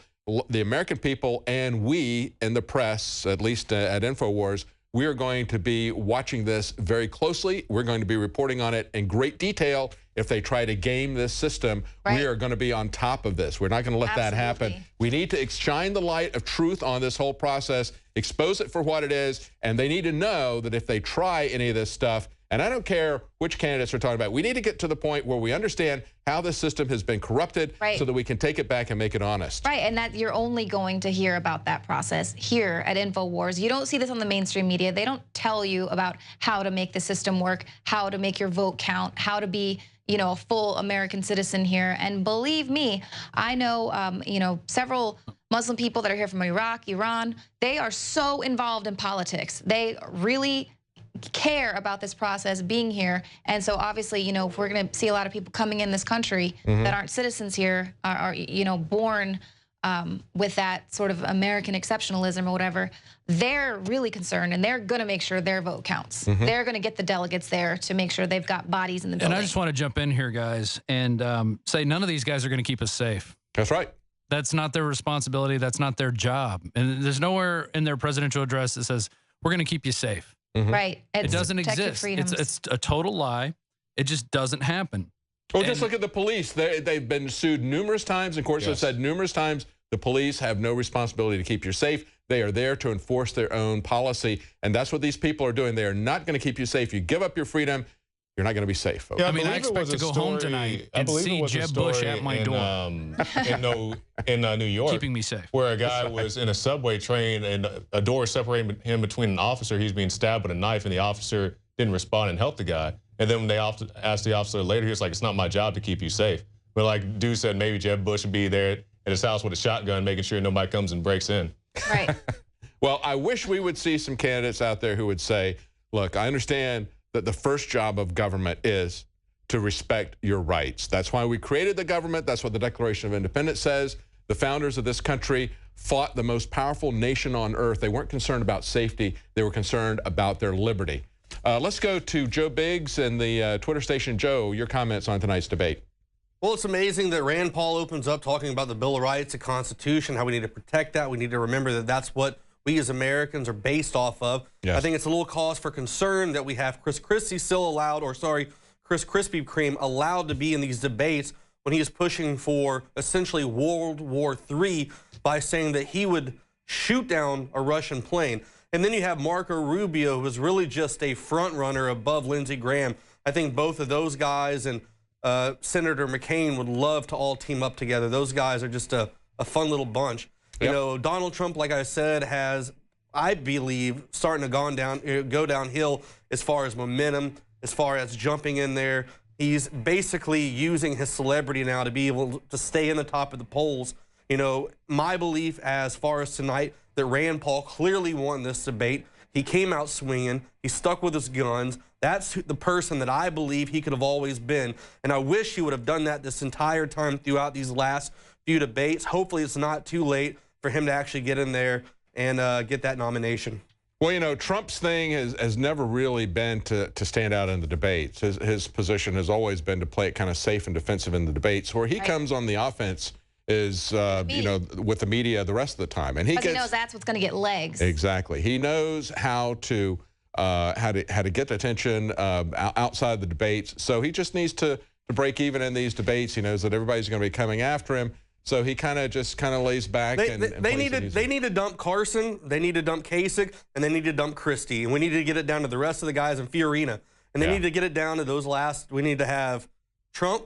We need to have Rand Paul. And we need to have Cruz, really. Those three should be in the next debates from here on out. Let's see what these three have to say, and let's really push these guys on the issues at hand and stop the bickering back and forth. I really would like to see them watering down the party. Exactly. I'd like to see them really push them for clarification on these issues. Like, what do you exactly think you're going to do with the internet?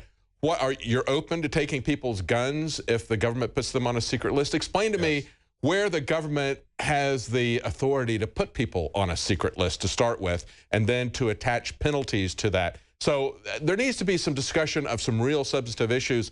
You're not going to hear it, though, from the media. They're going to continue this very narrow selection of issues. They're either going to talk about tax rates and brackets, or they're going to talk about how many troops you're going to send to the next war and which wars are going to go. I mean, that's what we hear at every one of these debates. Absolutely. Yeah. So I think that's it for our coverage tonight. Right now, they're just wrapping things up. Going through the crowd at CNN, there's a shot of Ted Cruz. But thanks for joining us. This has been the InfoWars Nightly News crew and our live coverage of the December 15th, 2015 debate, the final debate of 2015. Of course, there's going to be many more that'll be coming up. And as you saw, we had our reporter Richard Reeves in Las Vegas tonight. And he is going to be going to Iowa and New Hampshire. There's going to be a great opportunity for him to get up and directly ask questions to some of these candidates. So hopefully we'll be able to get some real substantive questions put forward in that venue. Because after Iowa and New Hampshire, it's then going to become a distant media campaign that's going to be waged back and forth with ads in the media. So right now, in the next couple of months, you're going to see this coming up. InfoWars will be sending our report around. I think we're going to be able to get some access to these candidates because nobody else wants to talk to them, frankly, when they're going door to door, restaurant to restaurant. Thank you for joining us. That's the end of our coverage tonight. Join us again tomorrow at 7 Central, 8 p.m. Eastern for the Nightly News. It's never going to get any better. Don't look for it. Be happy with what you got. Because the owners of this country don't want that. I'm talking about the real owners now. The real owners, the big wealthy business interests that control things and make all the important decisions. Forget the politicians. The politicians are put there to give you the idea that you have freedom of choice. You don't. You have no choice. You have owners. They own you. They own everything. They own all the important land. They own and control the corporations. They've long since bought and paid for the Senate, the Congress, the state houses, the city halls. They got the judges in their back pockets. And they own all the big media companies, so they control just about all of the news and information you get to hear. They got you by the balls. They want obedient workers. Obedient workers. People who are just smart enough to run the machines and do the paperwork and just dumb enough to passively accept jobs with the lower pay, the longer hours, the reduced benefits, the end of overtime, and the vanishing pension that disappears the minute you go to collect it. And now they're coming for your Social Security money so they can give it to their criminal friends on Wall Street. It's a big club, and you ain't in it. You and I are not in the big club. The owners of this country know the truth. It's called the American dream because you have to be asleep to believe it. But I'll tell you what they don't want. They don't want a population of citizens capable of critical thinking. They don't want well-informed, well-educated people capable of critical thinking. They're not interested in that. That doesn't help them. That's against their interest. That's right.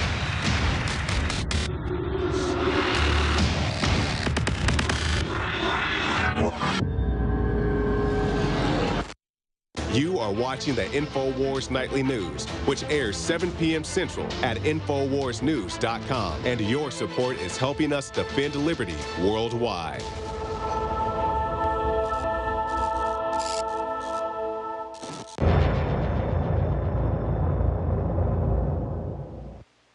Knockout is back. If you want a product that has 10 known ingredients that naturally get your body to relax, your brain to relax, so you get deep, restful sleep, Knockout's it. InfoWarsLife.com. L-theanine, hops flower extract, lemon balm extract, valerian root extract, chamomile flower extract, L-tryptophan extract, melatonin, and more. All organic, all the natural sources. It's the same price as leading brands of melatonin that are 3 milligrams apiece. It has 3 milligrams, the standard recommended dose for an adult. It's got the GABA, so it would probably cost $50 to take all this as separate pills. It's $19.95. You take 1 or 2 of these, and it just is really clean, restful sleep is what the reviews are. It's what I've experienced. And it just synergistically puts everything in there. InfoWarsLife.com. That's InfoWarsLife.com. Or call 888-253-3139. You are watching the InfoWars Nightly News, which airs 7 p.m. Central at InfoWarsNews.com. And your support is helping us defend liberty worldwide.